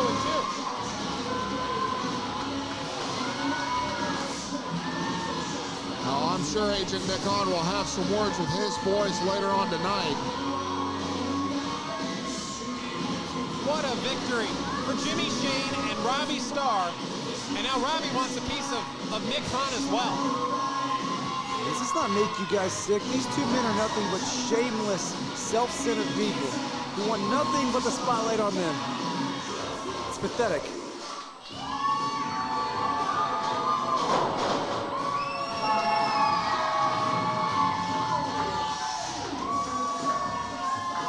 This crowd is excited as well. They should be. What a match. What a night. It's Wanted Dead or Alive, the first show of 2022 for OCW. You know what? I've taken it just about as much as I can, gentlemen. So if you don't mind, and I don't care if you do, we're going to leave now. Well, thank you for joining us. You're welcome. Indeed, very thankful to have the OCW Tag Team Champions join us here on commentary. And what a great match this was. But still to come tonight, there's going to be a solid steel cage around this Wait a ring. minute. Jimmy Shane just Wait a noticed minute. the champions here at ringside.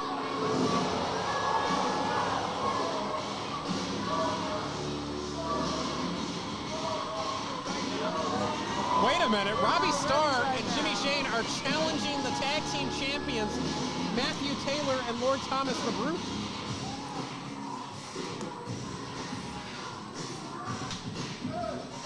Well, I did mention during the broadcast that the winners would probably want a tag title opportunity.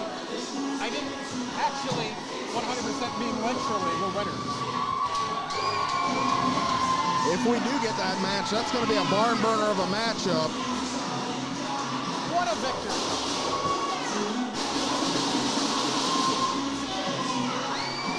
What a victory, what a night.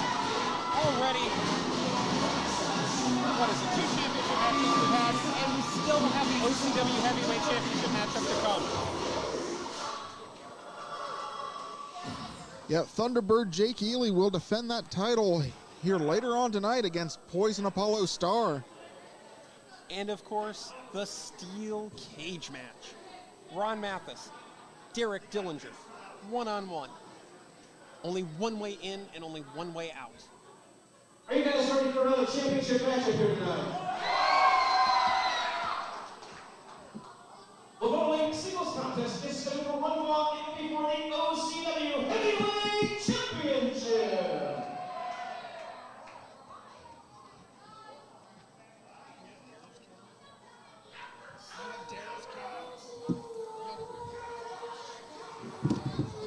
And we are being joined by Agent Nick Hahn. I'm not happy.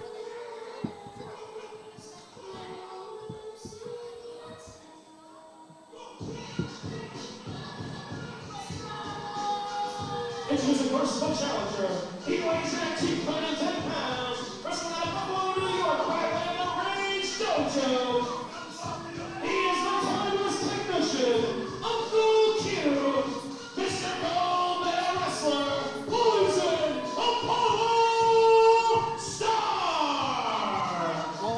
heavyweight championship matchup was a little bit sooner than I thought, Drew. Yep. Poison Apollo Starr, a former OCW heavyweight champion, holding that championship for 301 days back in 2011. Hopefully this match will be a fairly officiated match, unlike 2 that I saw previously. Yeah, things Shut are up, going your Paulie. way. Shut up. I'm going to have a conversation with the Werewolf, good friend of mine, on my Christmas card list now. Wow. Yeah, thank you. Humble. And his opponent. So is Jake Ely on your Christmas card list? He's a close friend of mine. I hope he had a nice holiday. Doesn't he look great with that heavyweight championship around his waist?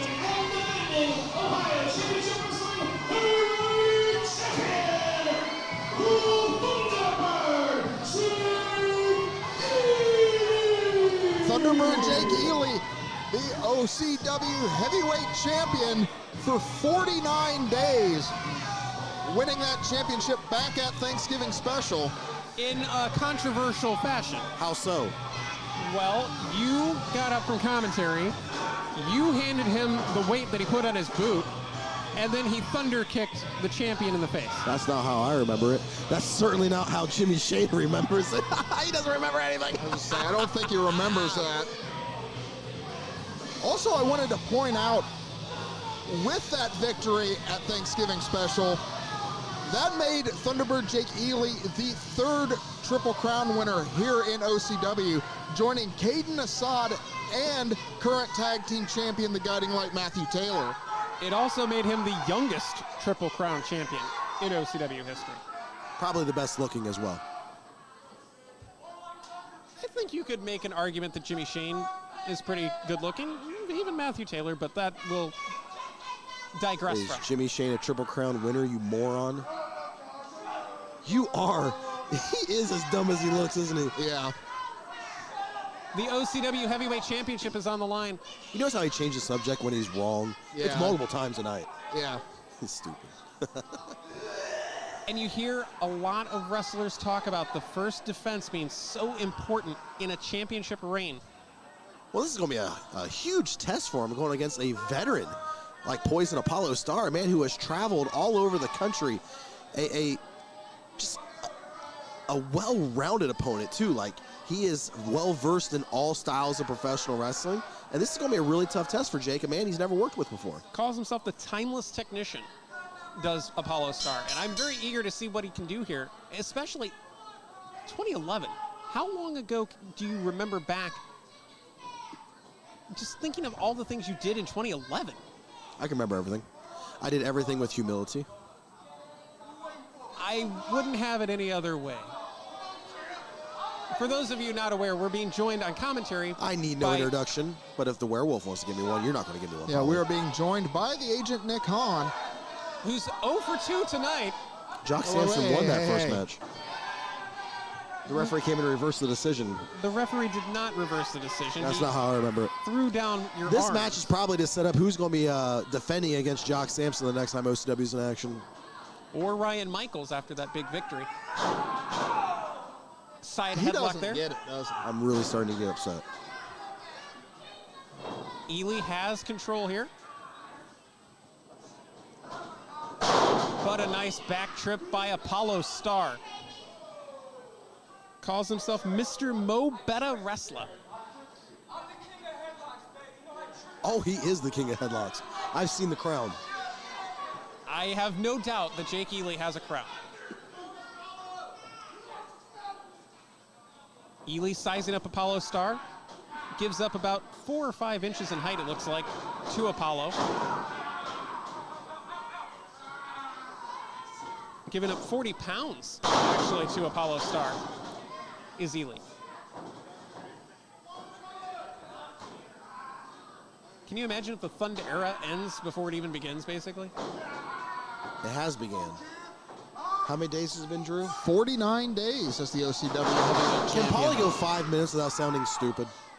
Eras usually don't last a couple weeks. That's usually something that lasts years. It's gone on in 2 separate years right now. Yeah, he won the title in 2021. It's now 2022. What don't you get about that, Paul? You know how dates work? He's probably never been on one.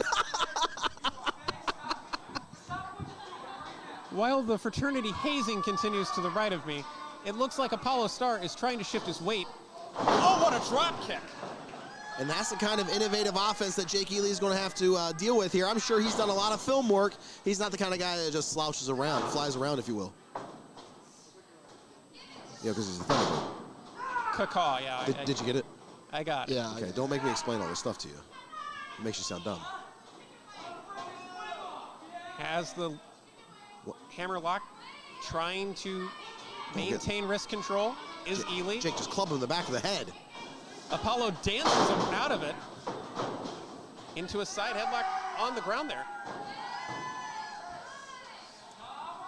Good move by Poison Apollo Starr to put Jake Ely on the mat, take away his speed factor here. Speed as well as his flying game. He likes to do a lot of aerial maneuvers. A lot of it right now for the OCW faithful is we just simply don't know a whole lot about Apollo Starr. We don't know what to expect out of him.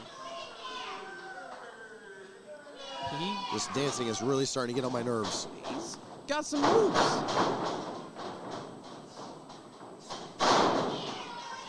Beautiful there.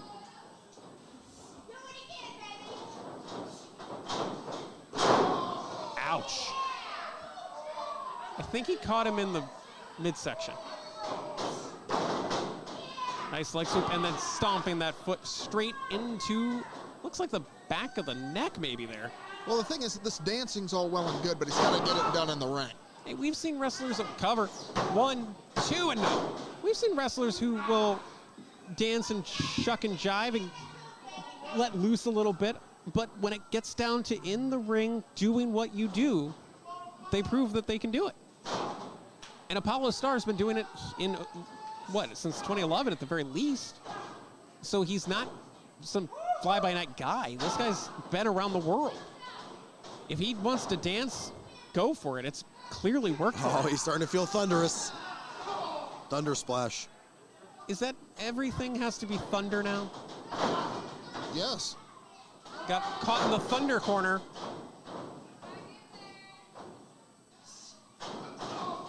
Down to the midsection goes Starr. Looks for the double underhook. Suplex. Oh, maintained the hold. Grab the hair. Transitions Grab the hair. into a standing vertical suplex. And a third time, this time a gut wrench suplex cover for the OCW Heavyweight Championship. No. 2. And look, for Ely, this is a proving moment because this would be him beating a former champion. Ely seems like the kind of guy who just wants to run down the list of former champions and just beat everybody because he knows that would solidify his name at the top as the greatest of all time.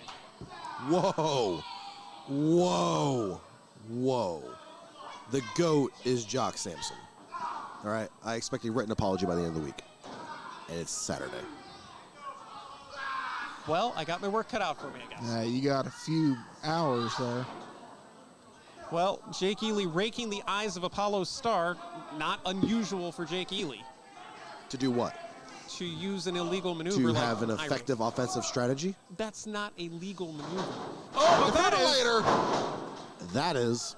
the defibrillator connects, and it could be over. 2-0. And did you see how smart that was of Thunderbird Jake Ely to grab the hand of Apollo Starr so he couldn't reach the ropes? Stay focused, Jake. Stay focused. Are you representing Jake Ely? No, he's just a friend of mine. I'm allowed to have friends. I didn't say you were, but you don't usually involve yourself in your friend's business. You usually How involve about yourself you involve in business. yourself in minding your business? Fair enough. He likes to dig at me too much. It really upsets me. Like, he's had a friend request for me on Facebook for a year now. I just sitting there. I accepted yours, Drew. Oh, thank you. Good friend of mine. We'll go bow hunting or something sometime. I know you like that kind of stuff. Yeah. Yeah. And meanwhile, Ely choking out Apollo Starr on the bottom rope. I'm sure that's Nick Hahn approved. Is he being effective? Then yes, it's Nick Khan approved. You know, I don't always look past the rules. My guys do legal maneuvers too. I don't know what you're accusing me of. You're a rather low-level human being here as Apollo Starr is firing up, but cut down quickly by a man that's a genius, I would say. He has been known to call himself that. Ely, though, taking some time to jaw with the fans, just why does he do that? Why not focus on what's going on in the ring? He does a few more things correctly. He'll be in that Jock Samson tier. Look at that. Look at that. Oh, the thunder flip connects. Cover for the championship. No. Give the man his due, Polly. I have never taken anything away from Jake Ely. I believe because he won't let you. That he is one of the most capable competitors on this roster. I think I was sounding that alarm long before anybody else I disagree was. Because last time we were here, all you could do is bring up how many matches he's lost. And as of right now, the slate is clean. He's 0-0. You would know about clean slates. What does that mean? Well, because I'm bald? Is that what you're talking about? No, you started off the night 0-0, and you lost 2 matches. That's not how I see it. 0-2. Ryan Michaels will pay for his transgressions. Back to that headlock. The king of the headlocks knows what he's doing with that maneuver. Apollo trying to get the OCW faithful behind him. To be honest, he probably could have just kicked his feet to the bottom rope. Oh, Apollo's not going to take a shortcut like that. He's got to prove himself.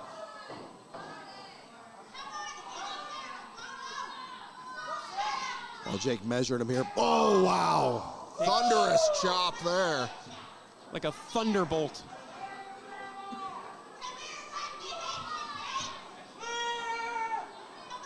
Oh, double ski. Uh-oh. I don't think that worked. Oh, no. Oh, man. Hello. Referee, the man's in the ropes. Get him out. Man, oh, man. Apollo Starr. Oh, my gosh. Went for the back body drop. Oh, man. Hot shot across the top rope. Ely just so quick. Well, that is why Apollo started the match grounding Jake Ely. Going up to that high-risk area. Thunderbird gonna fly. Nice. Cross body. Cover. Can he retain the He's championship? got him. No. 2 count only, says Papa Smurf. I thought he had him there. So did Ely. You can tell by the look of frustration. He needs to measure him for that big super kick. With or without the loaded boot? Huh? You have the weight with you tonight, right? Like, to make sure he gets that on the foot. I'm so sick of this. Are you insinuating something, Paul? Oh, no. Sleeper by Apollo Starr. But Jake's doing a good job. He's trying to turn into it. Oh. Apollo's going to be eating spaghetti through a straw for the rest of the month. It's worth noting that the sleeper, a variation of Apollo Starr's finishing maneuver, the gas chamber, the cravat hold. So maybe just trying to weaken that neck. Man, the athleticism of Apollo Starr. He doesn't. Beautiful. He does not look like he's been out of OCW for over a decade. Well, he's continued to wrestle the entire time, Polly. It's like he's been sitting on the couch eating potato chips. Not with that physique. Into the corner, followed him in too. That's different. I've never seen that before. Big clothesline. And Apollo Starr could be just minutes away from capturing the OCW Heavyweight Championship once again. I think Jake's in trouble. Ely to a knee, back to his feet. And now being used like a heavy bag. You don't want to go into strikes with Apollo.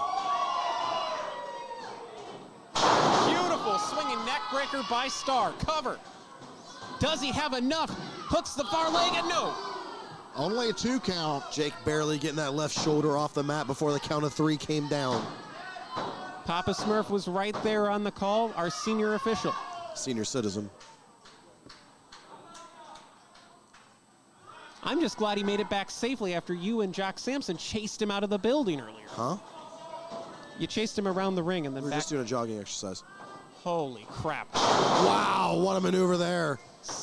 Into the cover. Does he have enough? No. Drew, I thought he had him. Yeah, so did I. Ely has pulled out as many tricks from his book as he possibly can. Now he's going to pull one from the hat. What's he got there? That would be the weight that you handed him last time we were here. I disagree. That's not a weight. Looks like it was some kind No, of you're snips. right. What the hell? I'm always right.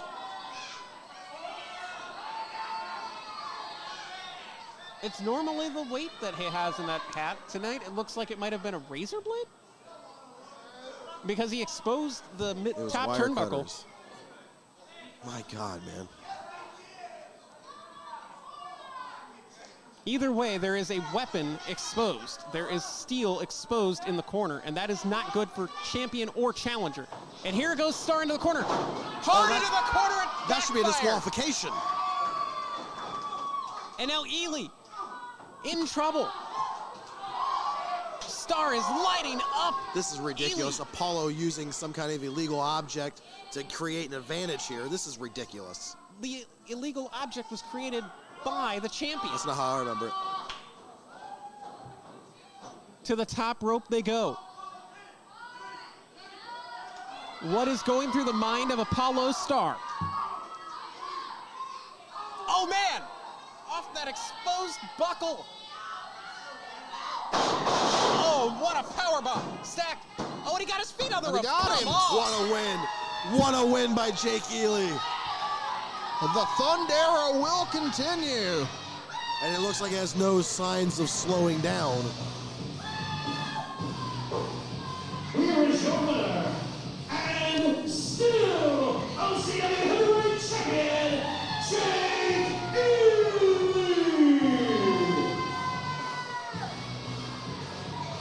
Give the man his due, Wally. Jake Ely used his rather large intellect to capture the OCW Heavyweight Championship again. Capture it. He retained it. Well, he didn't win it correctly the first time because you helped him cheat, but that's a whole nother story. This time he used an exposed buckle to bash Apollo Starr's head into, leading to that super code red. You're using a lot of words where you can just say, and your winner, and still the heavyweight champion, Jake Ely. Jake Ely will walk out of Wanted Dead or Alive, still the champion. Goodbye, my friend.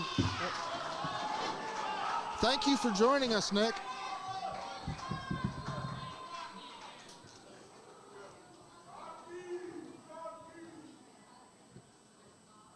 All right, ladies and gentlemen, at this time, What? we are going to take our intermission so we can set up that steel cage all around this ring for our main event. Now, this is your last opportunity to head on into the official OCW merchandise table, pick up that t-shirt. Also, make sure you participate in all of our raffles we got on sale up here. Don't forget to get your tickets for the raffles. It looks like we have 2 or 3. We have a 50-50. Make sure you guys get your tickets because you can't win the Kash if you don't have a ticket. Kash! So make sure you get your raffle tickets, get your official OCW t-shirt. Very shortly, some of your favorite OCW superstars will be making their way over here to this merchandise table. You can get all your official 8x10s and t-shirts from all your favorite OCW superstars. Also, before you guys get them right away, where is Frank and Jason at? Frank and Jason, where you guys at? Frank and Jason? Frank and Jason? It's Frank and Jason's birthday. Where they at? They ran away? There's Jason. Where's Frank at? Frank, oh, he's up there. What's going on, guys? Frank and Jason, happy birthday. Are we still on the air? Yeah, we're still here. Paulie, Tell Paulie I'm number 1. Make sure you get yourself something to eat, something to drink. Oh, sorry. We're being joined by the OCW General Manager, Glenn Lane. We have a lot going on tonight. We do, and I figured what better time as we're setting up the cage for probably one of the biggest matches we've had in, I don't know, a long time. 3 years. 3 years. And two guys that are going to go to probably the ends of the earth to hell to win this match. Am I right? At this point, I don't know that we have to say anything else about this match. If you watch the video, Derek Dillinger vowed to murder Ron Mathis here tonight. Yeah, I mean, yeah, we've got the ambulance outside. We've got, if you guys look, we got major security tonight. I noticed a couple new faces for sure. Yeah, this is probably one of the, as you guys can see, and they can see on the camera, the cage is going up. We are reinforcing this cage to make sure they stay inside. Well, I guess I should ask, are you going to reinforce the cage so that nobody can bring any weapons in? Well, yeah, but I mean, that would be a concern. Listen, as long as they stay in the cage, that's all I care about, right? Fair enough. Yo, Paulie, why don't you let everybody that's listening and watching right now, what does a cage match consist of? A cage match is a match contained inside of a steel structure. 4 sides, all steel. The only way to win is by pinfall or submission or escape of the cage through the door. Exactly. It is it's one of the most barbaric matches in pro wrestling. Yes, it is. And what people don't understand is it doesn't serve it justice if you're watching online right now. I really wish you were here with us, because what we're about to witness is something that doesn't happen a lot in professional wrestling. And the reason why is this changes people's lives. This changes a wrestler's life. You do not leave a cage the same way you came in it. Yeah. At this point, with the fact that Dillinger is threatening to murder Mathis, I think that we're past that point. We're at the point that we have to make sure that you're talking about the ambulance outside. Maybe we need to have a hearse outside. I'd hate to say that, right? I didn't say it. Dillinger did. Well, it doesn't matter. It is worth pointing out that this is technically an authorized sanctioned match by OCW, correct? Yes, I have sanctioned this match. Which means whatever happens in that cage is the responsibility of OCW. It is. To a point. I mean, these guys sign, they sign contract. To be honest with you, so Derek Dillinger and Ron Mathis have wanted each other so bad that they signed waivers that it didn't matter what happened tonight. That's very good news for us all, because the last steel cage... Is it good news? Because I got to deal with the repercussions if somebody, as Derek Dillinger said, dies. He vowed to decapitate Ron Mathis and bathe in his blood. Yeah, that's disturbing. That's Technicolor terror, as they call it. It is. It really is. It is nice to see the steel cage, though. We haven't seen this since Tradition 2019 back in April. That was actually my first show. Oh, okay. So you were here for... Yeah, that's right. You were here for the Robbie, Starr, and Jimmy Shane. And that was brutal. And both of them men did not leave that ring the same. But the interesting thing about it is you look now, a couple years down the road, reunited as the winners and back to that friendship. Is there a chance, however slim it might be, that Dillinger and Mathis, when they settle things tonight in the cage, could find a common ground coming out of this thing? Guys, I don't know. There's really bad blood between these two. For people watching at home and for the people in attendance, this is not for the faint of heart. No, we actually mentioned that during the pre-show, that if you are squeamish, if you are maybe a little bit younger, you probably don't want to watch this, because this is going to be violent. I mean, look at the site. Look at the site now. This isn't even up, and you're already questioning your life. You know what I mean? Absolutely. Inside this ends people's careers. Again, I cannot iterate this enough. It changes wrestlers' lives. It makes them a different person when they come out. I'd just like to quote Tobin Bell from Saw 2. Oh yes, there will be blood. God help us all. Well, while we have you here, we know that the main event is coming up, the brutal steel cage match between Ron Mathis and Derek Dillinger. But did you have any ideas on where we're heading for our next show? Like anything that you've got planned? Paulie, you always do this. And you know I'm a suspenseful person, and there's been a lot that happened tonight. Let's. How about we talk about the fatal four-way I made? That was a great match. Nobody expected that, right? No, that was a fantastic match. We knew that Gino was going to defend the title. He said he was going to defend, but we didn't know against who. You turned Asher Knox, spun him 360, and made a fatal four-way out of it. But what are your thoughts about the whole situation with Knox and DeCapo? Asher threw himself into a cover to allow Gino to retain the Heritage Championship. Fatal four-way. It's a fatal four-way, right? Yeah.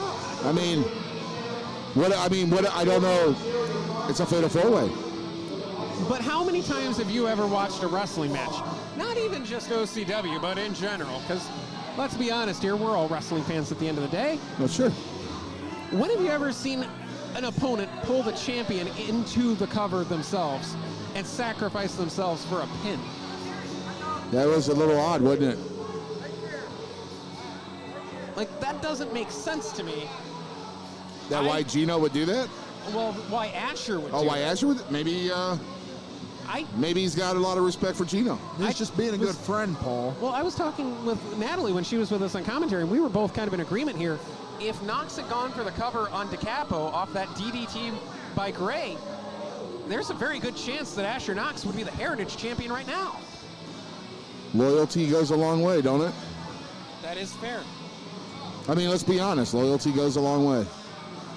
We've also had the OCW Tag Team Champions out here with us after their big victory over the Boogie Knights, and that has to be a team that goes back to the drawing board here in OCW because it just didn't work out tonight.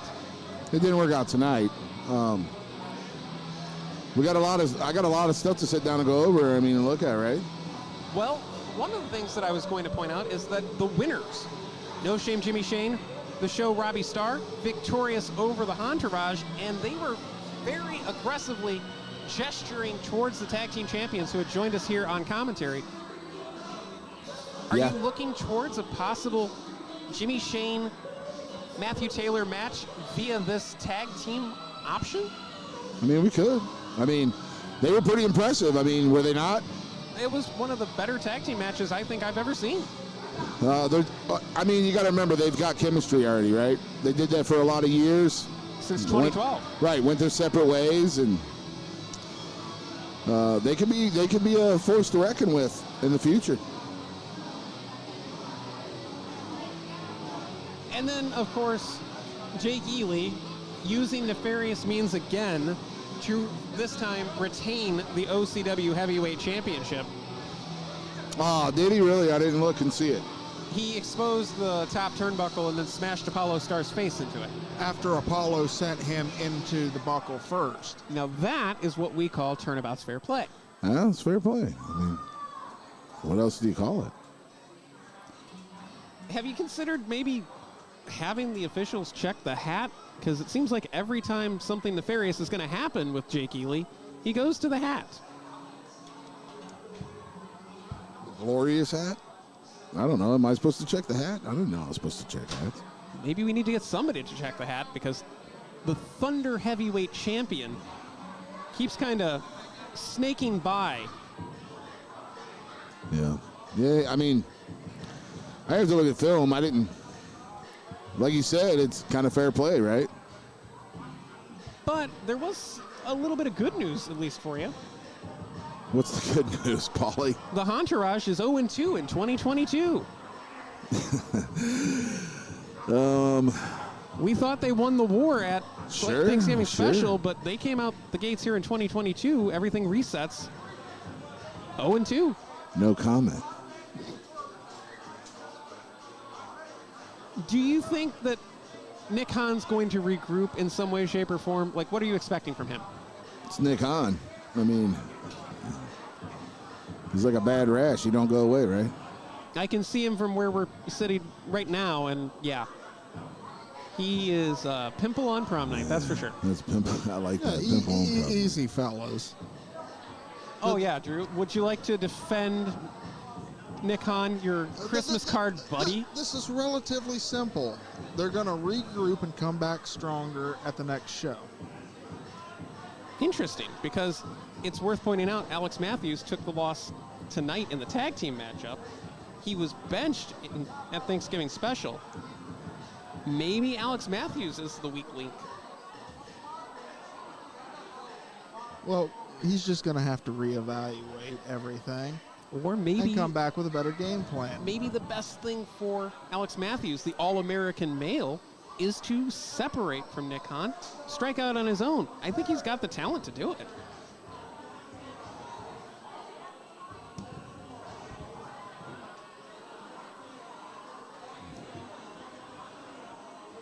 What?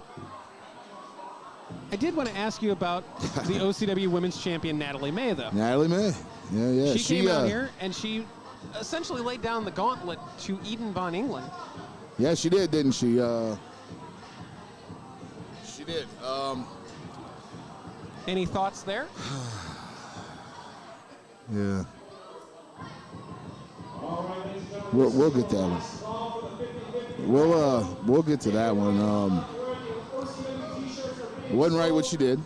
So me and Natalie, we're scheduled to sit down and talk. We're going to talk. I mean, she didn't beat around the bush. If she wants to come get it, right? That's the one thing you can say about every OCW champion here. It doesn't matter, tag team, women's champion, the heavyweight champion, the heritage champion. They will fight. Although, in the case of the heritage champion, we might have to question the fighting ability of their challenger, because his original choice was Asher Knox. Yeah, I changed that. That left a bad taste in some of our mouths. Let's put it that way. Yeah, but the taste is gone now, right? No, we're about ready to have a steel cage match. There's a whole different taste, a taste of violence. I mean, look at these people. Look at the people trying to find a way to get in here closer. They want to see these guys brutally kill each other. I don't think I've ever been this close to a steel cage before. Really, Paulie? Oh, no, you guys were on the other side, way up top. Uh-huh. So this is up close and personal. This is kind of scary. Don't be scared. Because when don't let fear get to you. But when the cage door closes and Dillinger and Mathis are locked inside this steel, their life changes. Paulie, how many times do I got to say? Drew, how many times do I got to say it? Once you're in this steel cage, you don't come out the same. There's a reason why that happens, Paulie. I think he has a listening problem. Paulie, agree with me. They're not going to be the same wrestlers when they walk out of here. I'm just worried. Well, if they walk out of here. That's the part I'm worried about. And OCW is sanctioning the match, even though they've signed waivers. That's got to be nerve-wracking for you personally. It ain't nerve-wracking for me at all. I mean, why would I be nerve-wracked about it? They signed the waivers that they were supposed to sign. Well, you could potentially lose two of your key members of the OCW roster if one of them dies and That's we have what to they asked prosecute for. the other. That's what they asked for. That's fair. All right, fellas, I'm being summoned. All right. We'll talk to you. And a thank you to the OCW General Manager, Glenn Lane, for joining us here during this intermission report. The cage is just about set, but we're going to take a short break ourselves. And when we come back... Did somebody say beer? Well, it is last call. We'll be back after this.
These two just want to beat the hell out of each other.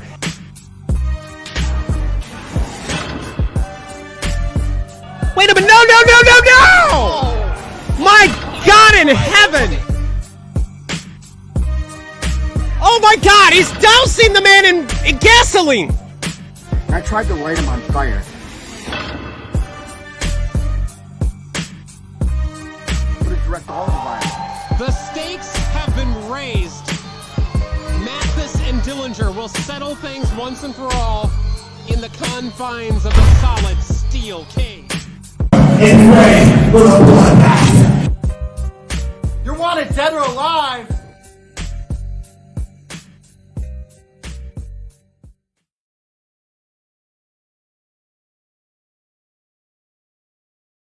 Confines of a solid steel cage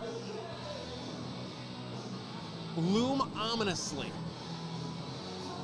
and terrifyingly, because tonight terror is in Technicolor. Welcome back to OCW Wanted Dead or Alive on OCW Overload.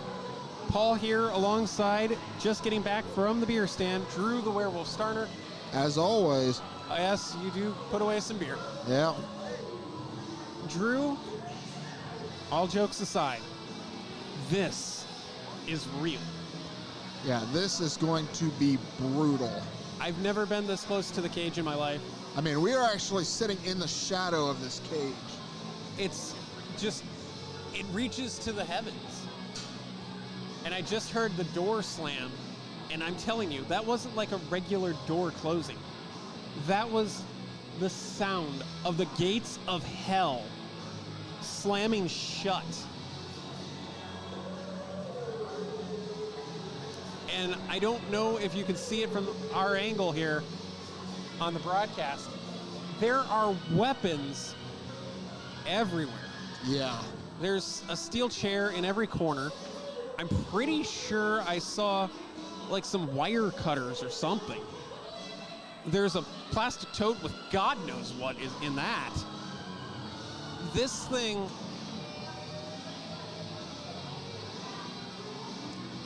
Drew, I do this talking thing. I have no words for what we're about to see. Now, I've stepped foot in an MMA cage, but this is a whole different monster entirely. You didn't despise your opponent to the point that you wanted to murder him. Yeah. This is going to be brutal. This is going to be violent. You want to talk about some way to kick off this new year, 2022. We're bringing it in with a steel cage. Yeah.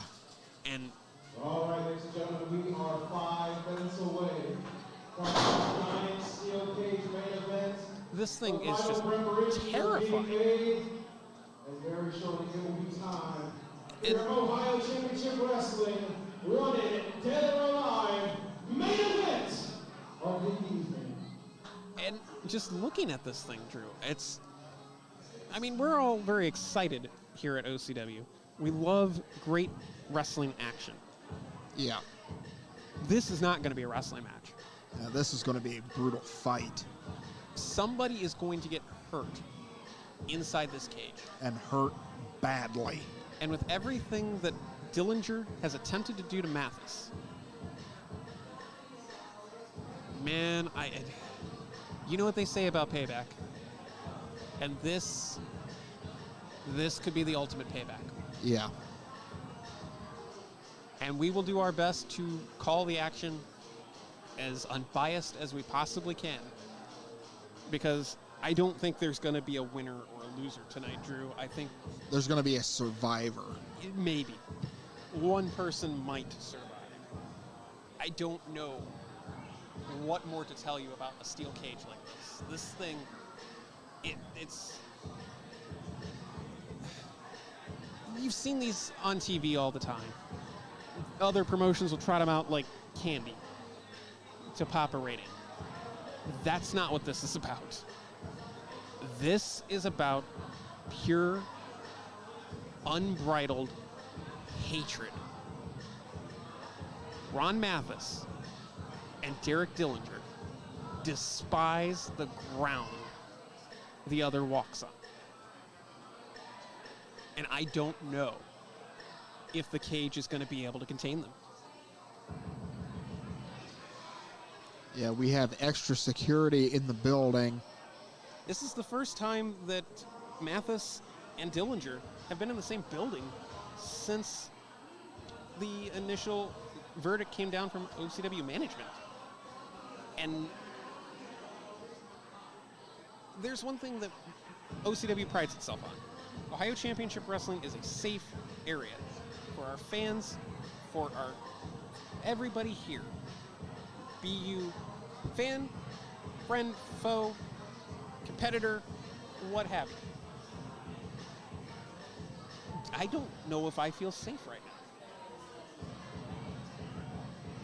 Yeah, because putting it lightly, we're kind of in the splatter zone where we are. I don't know that I'll feel terribly safe until both of those men are in that cage and the door is locked. And just keep in mind how all of this came about. This all started at tradition in the brass ring gauntlet when Ron Mathis eliminated Derek Dillinger from that matchup, and then Derek Dillinger proceeded to pile drive Ron Mathis on the ring apron, essentially handing the victory to Gino DeCapo. Which then became the Heritage Championship for Gino DeCapo. Ever since that moment, these guys haven't been able to be in the same room together. They got in a pull apart where local law enforcement was called. And the sheriff is on standby tonight as well. And I don't know if that's enough. And then we might need to mobilize the National Guard. And also keep in mind, at Beach Bash, Derek Dillinger tried to light Ron Mathis on fire after dousing him in gasoline. I will never forget the look in the eyes of Dillinger that night at Beach Bash. The way he looked at Mathis was just so horrifying. There is nothing that Dillinger would not have done that night.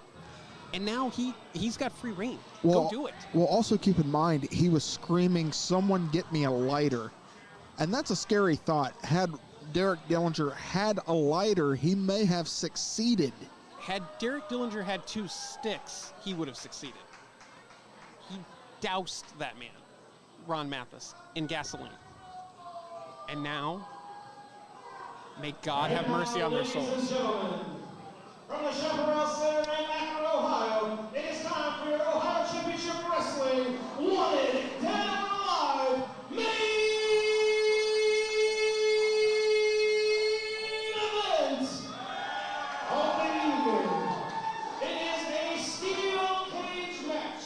Now, in this contest, you can win via pinfall, submission or surrender, or escaping the cage and both feet touching the arena floor. As you can see, we have 2 referees. The referee in charge of the action inside the ring at the sound of the bell will be senior official Mr. Pete Smith. Out on the floor, we have Porter O'Shea. And now, ladies and gentlemen, are you ready?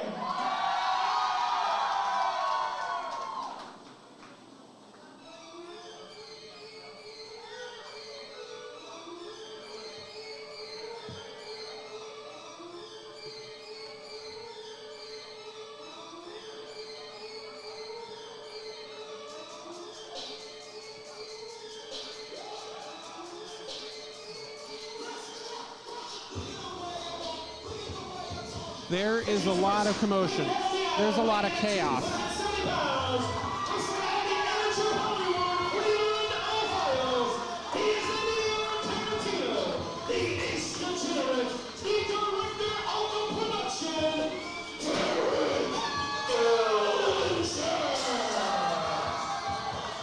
Dillinger not coming to the ring alone. He's got a little friend with him. A solid steel chair. The man said he would decapitate Ron Mathis tonight and bathe in the blood. I don't know what more to say. He wants to put Ron Mathis's head on a damn pike. Oh, wait a minute. Now he's hiding. Oh, God. They're not going to wait. We might not be safe.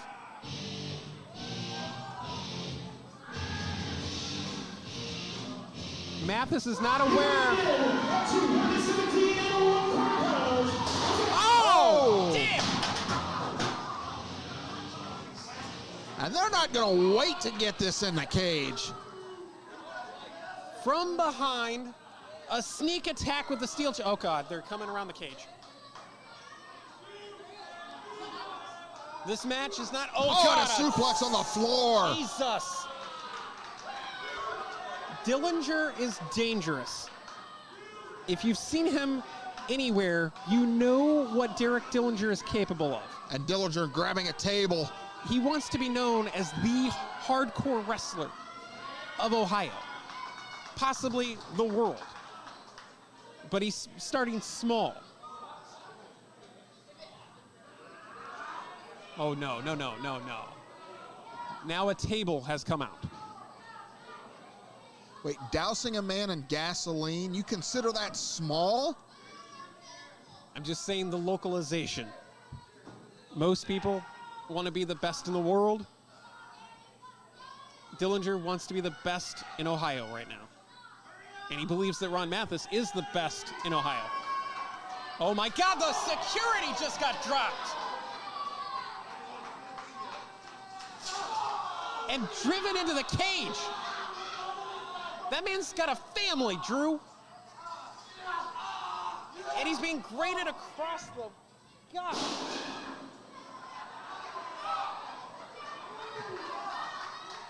Well, security and the referees need to get this match in the cage.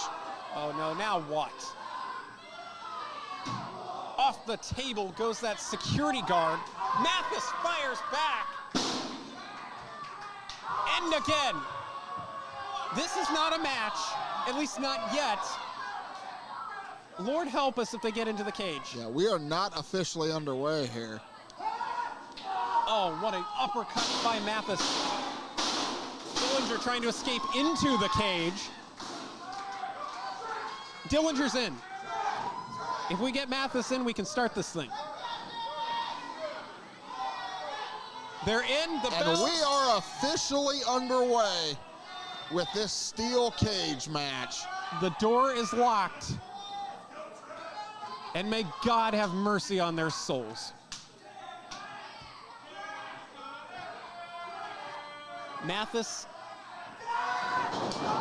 Oh my God, a boot right to the midsection. Going for the pile driver early, no. Instead, power bomb. A power bomb. Oh, no, and a choke slam. Mathis covered by Dillinger. Didn't even get really a 1 count. Mathis is a crazy SOB. It's breaking down into a slugfest. Did you expect anything different? Big clothesline by Mathis.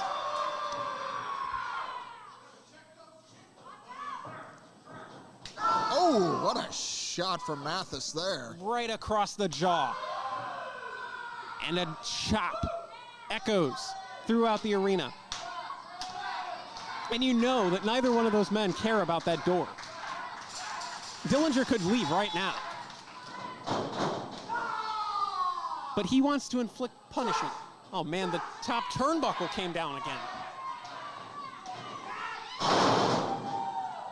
As if this violent match wasn't violent enough, now we have exposed the turnbuckle in the top corner. So just more steel exposed out here. How much more pain and suffering needs to be done? Oh, God. Can't say Dillinger didn't deserve it after that sneak attack during his entrance.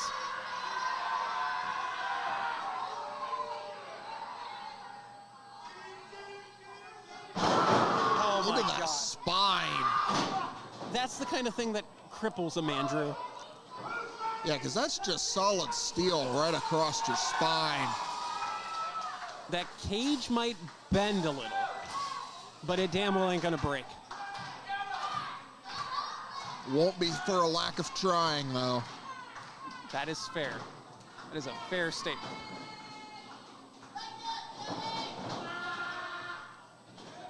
Mathis tried to send Dillinger face first into the steel. Dillinger tries to return the favor. Didn't look like Mathis went in face first. He grabbed the top of the cage.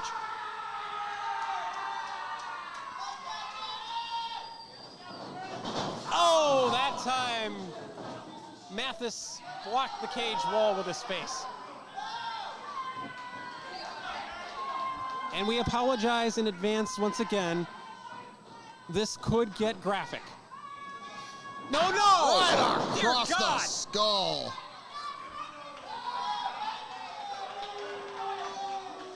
The Neon Tarantino. Bleed, Ron Mathis. Bleed, you little piece of shit. Oh my God. Mathis can barely defend. Oh my God. Mathis can barely defend himself already. Trying to hide under a steel chair.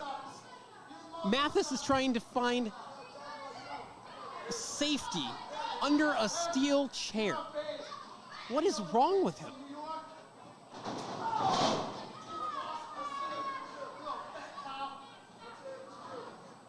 And this is what Dillinger wanted. This is what Mathis wanted.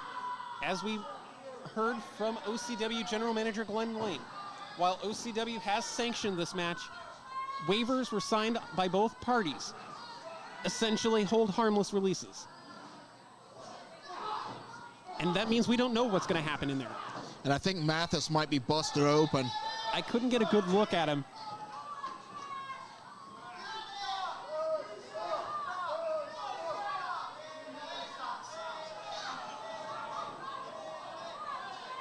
Man, oh man, what the hell is going through the mind of Ron Mathis?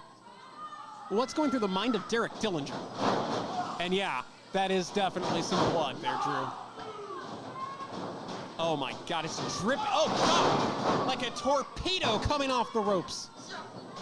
And a leg drop to the back of the head. The director of the production, 1 count only. Bell clap from behind. Dillinger is psychopathic. There's a special place in hell for Derek Dillinger. And Ron Mathis wants to be the man to send him there.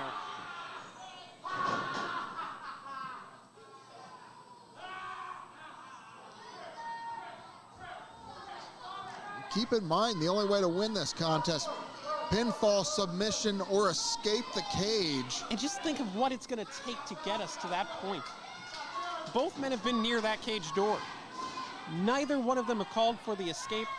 They just want to inflict pain, suffering. Oh, my God. Oh, went for the back suplex. Mathis lands on his feet. Clothesline sends Dillinger down. Dillinger eats another one. Beautiful neck breaker by pure trash Ron Mathis. My God, that blood is dripping hard out of the wound from the top of the head. We don't know whether that was made by the steel cage. I would guess that it probably came from that chair shot directly to the top of the head. I don't really want to speculate because right now there are bigger things to deal with. And Mathis has a chair. Oh man, And now Dillinger is bleeding. We're not even, 5 minutes into this thing. We warned you it would be graphic. My God. Uppercut by Mathis. Looking to exorcise the demons from his life. That main demon is Derek Dillinger.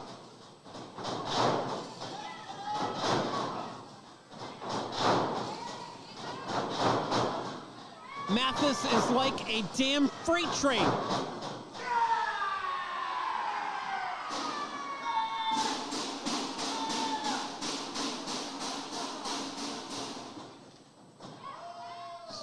Looking for the follow-away slam. It connected. Wow! great to know that the blood loss isn't traumatic, as Mathis was able to kip up to his feet. And now Mathis looks to begin the ascent, trying to escape over the top rope and over the top of the cage.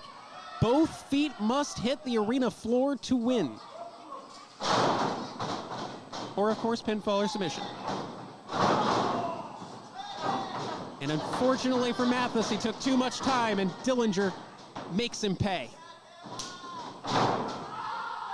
That kick might have just broken Ron Mathis's arm. That's going to make it hard to climb.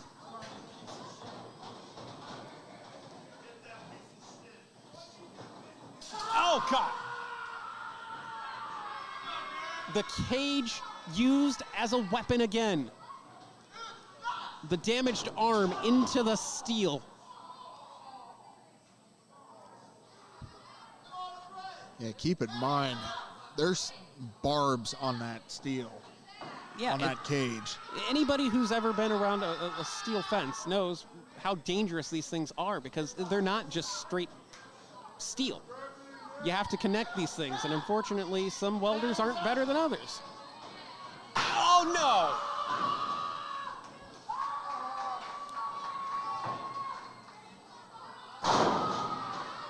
Damn you, Dillinger. I say that arm might be broken. If not, it will be. Remember, another way to win the match is surrender. If you can make your opponent give up, either by tap out or simply giving. Holy hell.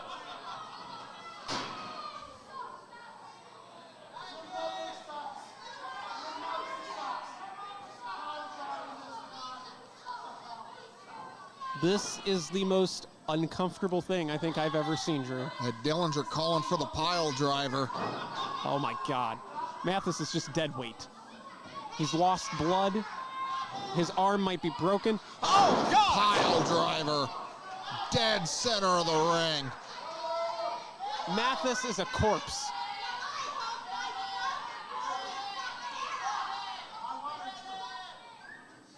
Into the cover, and it is fine. Oh my God, Mathis kicks out at 2. So that just had to be instinct alone. He wasn't moving after that pile driver, so you're right. That is that innate reflex of a professional wrestler. When the shoulders are on the mat, you get them off the mat as quickly as possible.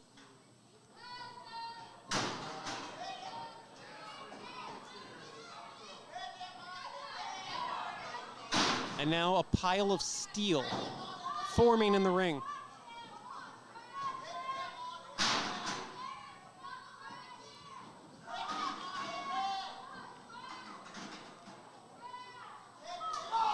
What a shot.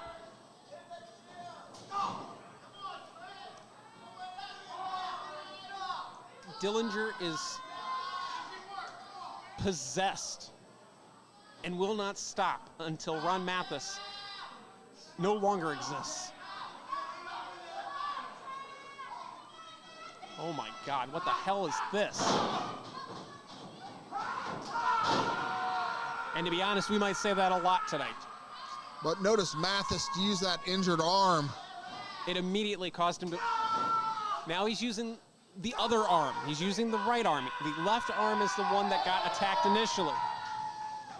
Mathis adapting, trying to make sure that he has what it takes to survive the steel cage. Oh my God!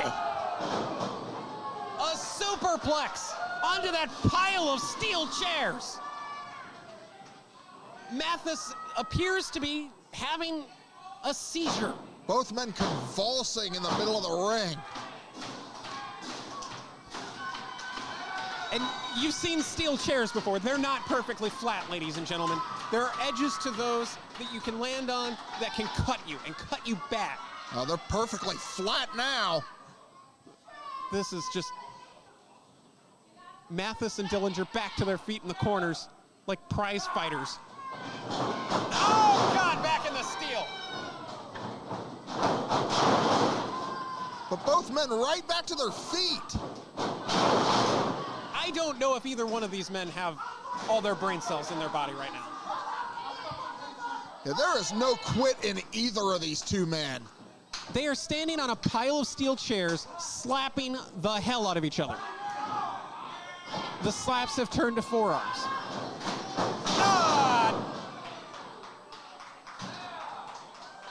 Both men down.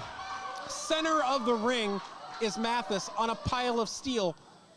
Dillinger got the better of it.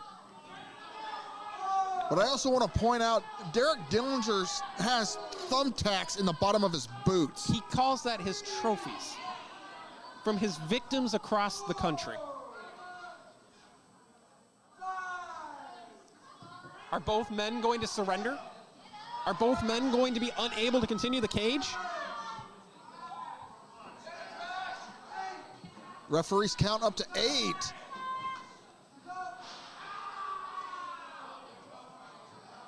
Both men back up. climbing the cage. Instinct potentially there? Possibly.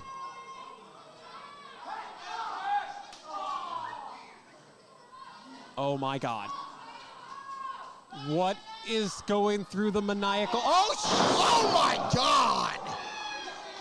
A super-sized full Nelson slam onto that pile of chairs. Dillinger pulling himself into the cover. This is over. No, it is not. The violence must continue.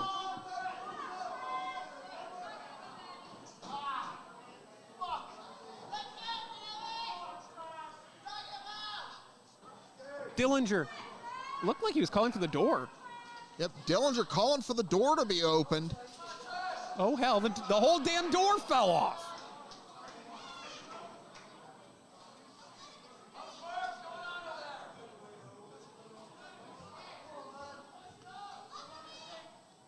Papa Smurf doesn't know his own strength.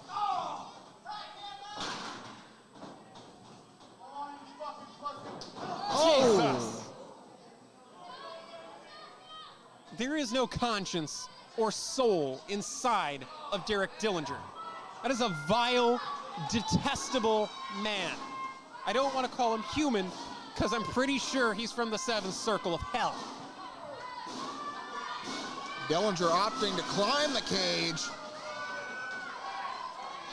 The door is still open.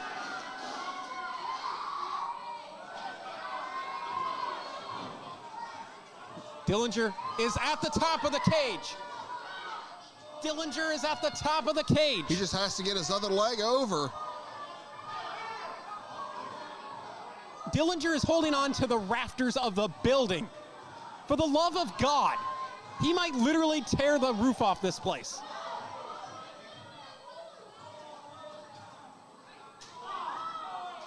Dear God.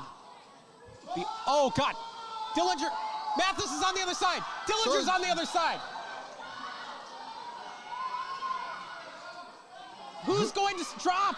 Oh my God! Through the table that was set up on the other side of the ring. But whose feet hit first? Who cares? Are they okay? My God! Oh my God! We need medical. We need help.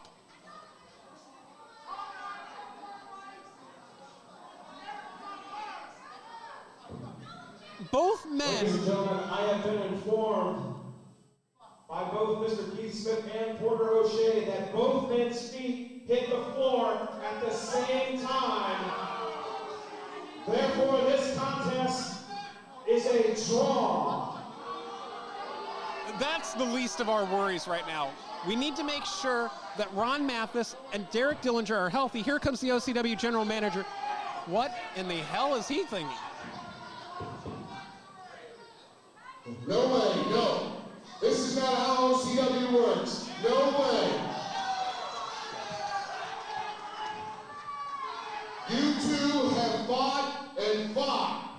I fucking beat him. No. What's gonna happen is this match is gonna continue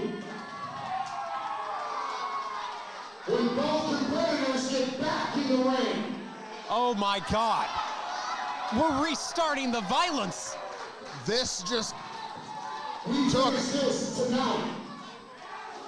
this just reached a whole new level of violent. I feel like for Glenn Lane, he's just sick of it. He wants this to end once and for all, and what happened in that table mess is not going to end this thing. Somebody has to be ended in that cage, and I don't know what to tell you. Yeah, there must be a winner tonight. This crowd is bloodthirsty. It is loud in here. Holy hell.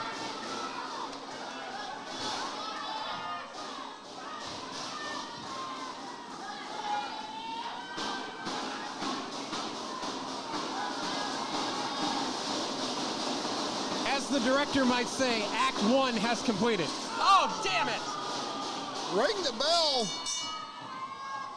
We are officially back underway. Act 2 begins now. That cage door used as a weapon. Oh, God, the chairs again! That one hit him in the knee. Pile driver on the chairs! Oh, my God! Mathis, again! This is horrific. That time he couldn't even get it. Cover, end this, ended it, thank God!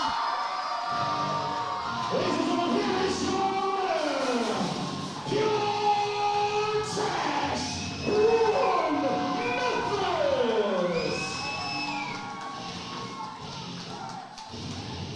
What we just saw were two individuals who gave you their minds, their bodies, and by God, their souls to give you a match for the ages. You will never forget Ron Mathis versus Derek Dillinger inside a steel cage in 2022 or any other damn year. And now the question is, are they okay? Are they healthy?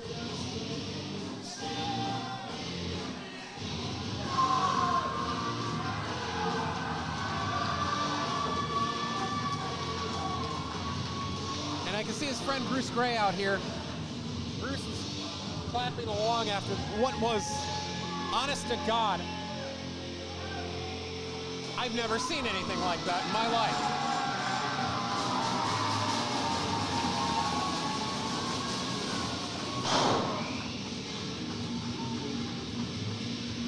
This is something that we will talk about for years to come. Absolutely. Wow.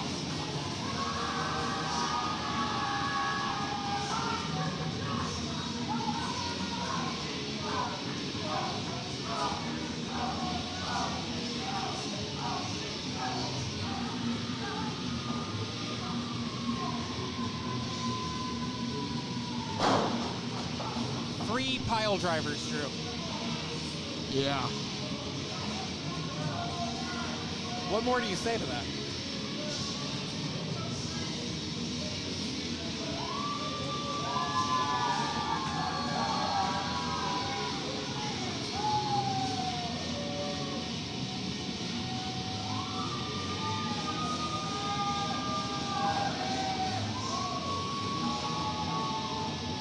Dillinger barely moving in the center of the cage.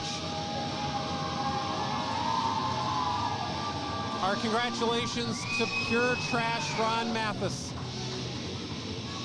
We said only one person would survive this cage. And it is Ron Mathis.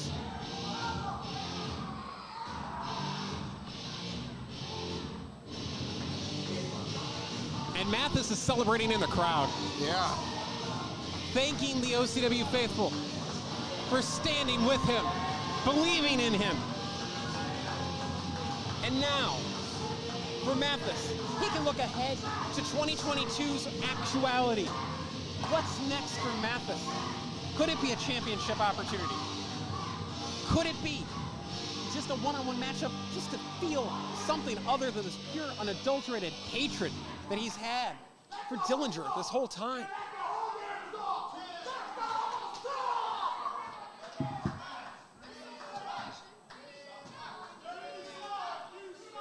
As for Dillinger, again, you have to ask, where do we go from here?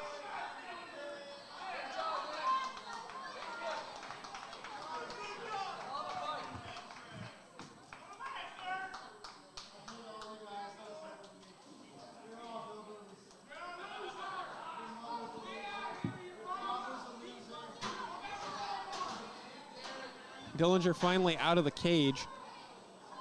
You never know what's going to happen with him. Having to use it.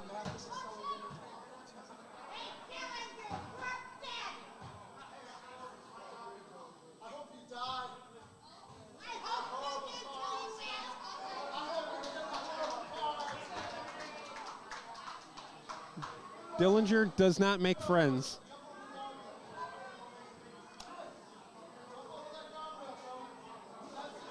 This has been... All right, ladies and gentlemen, that's going to do it for us here at OCW Wanted Dead or Alive.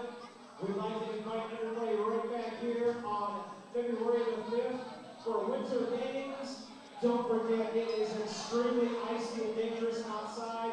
Please be careful going home because we want to see you all right back here on February the 5th. Drive safely, take your time. It is icy as all get out there. Good night, everybody. As you just heard, our next event, Winter Games, February the 5th. Drew, let the games begin. Yeah. For the Werewolf, Drew Starner, I'm Paul. We thank everybody for joining us for the first event of 2022.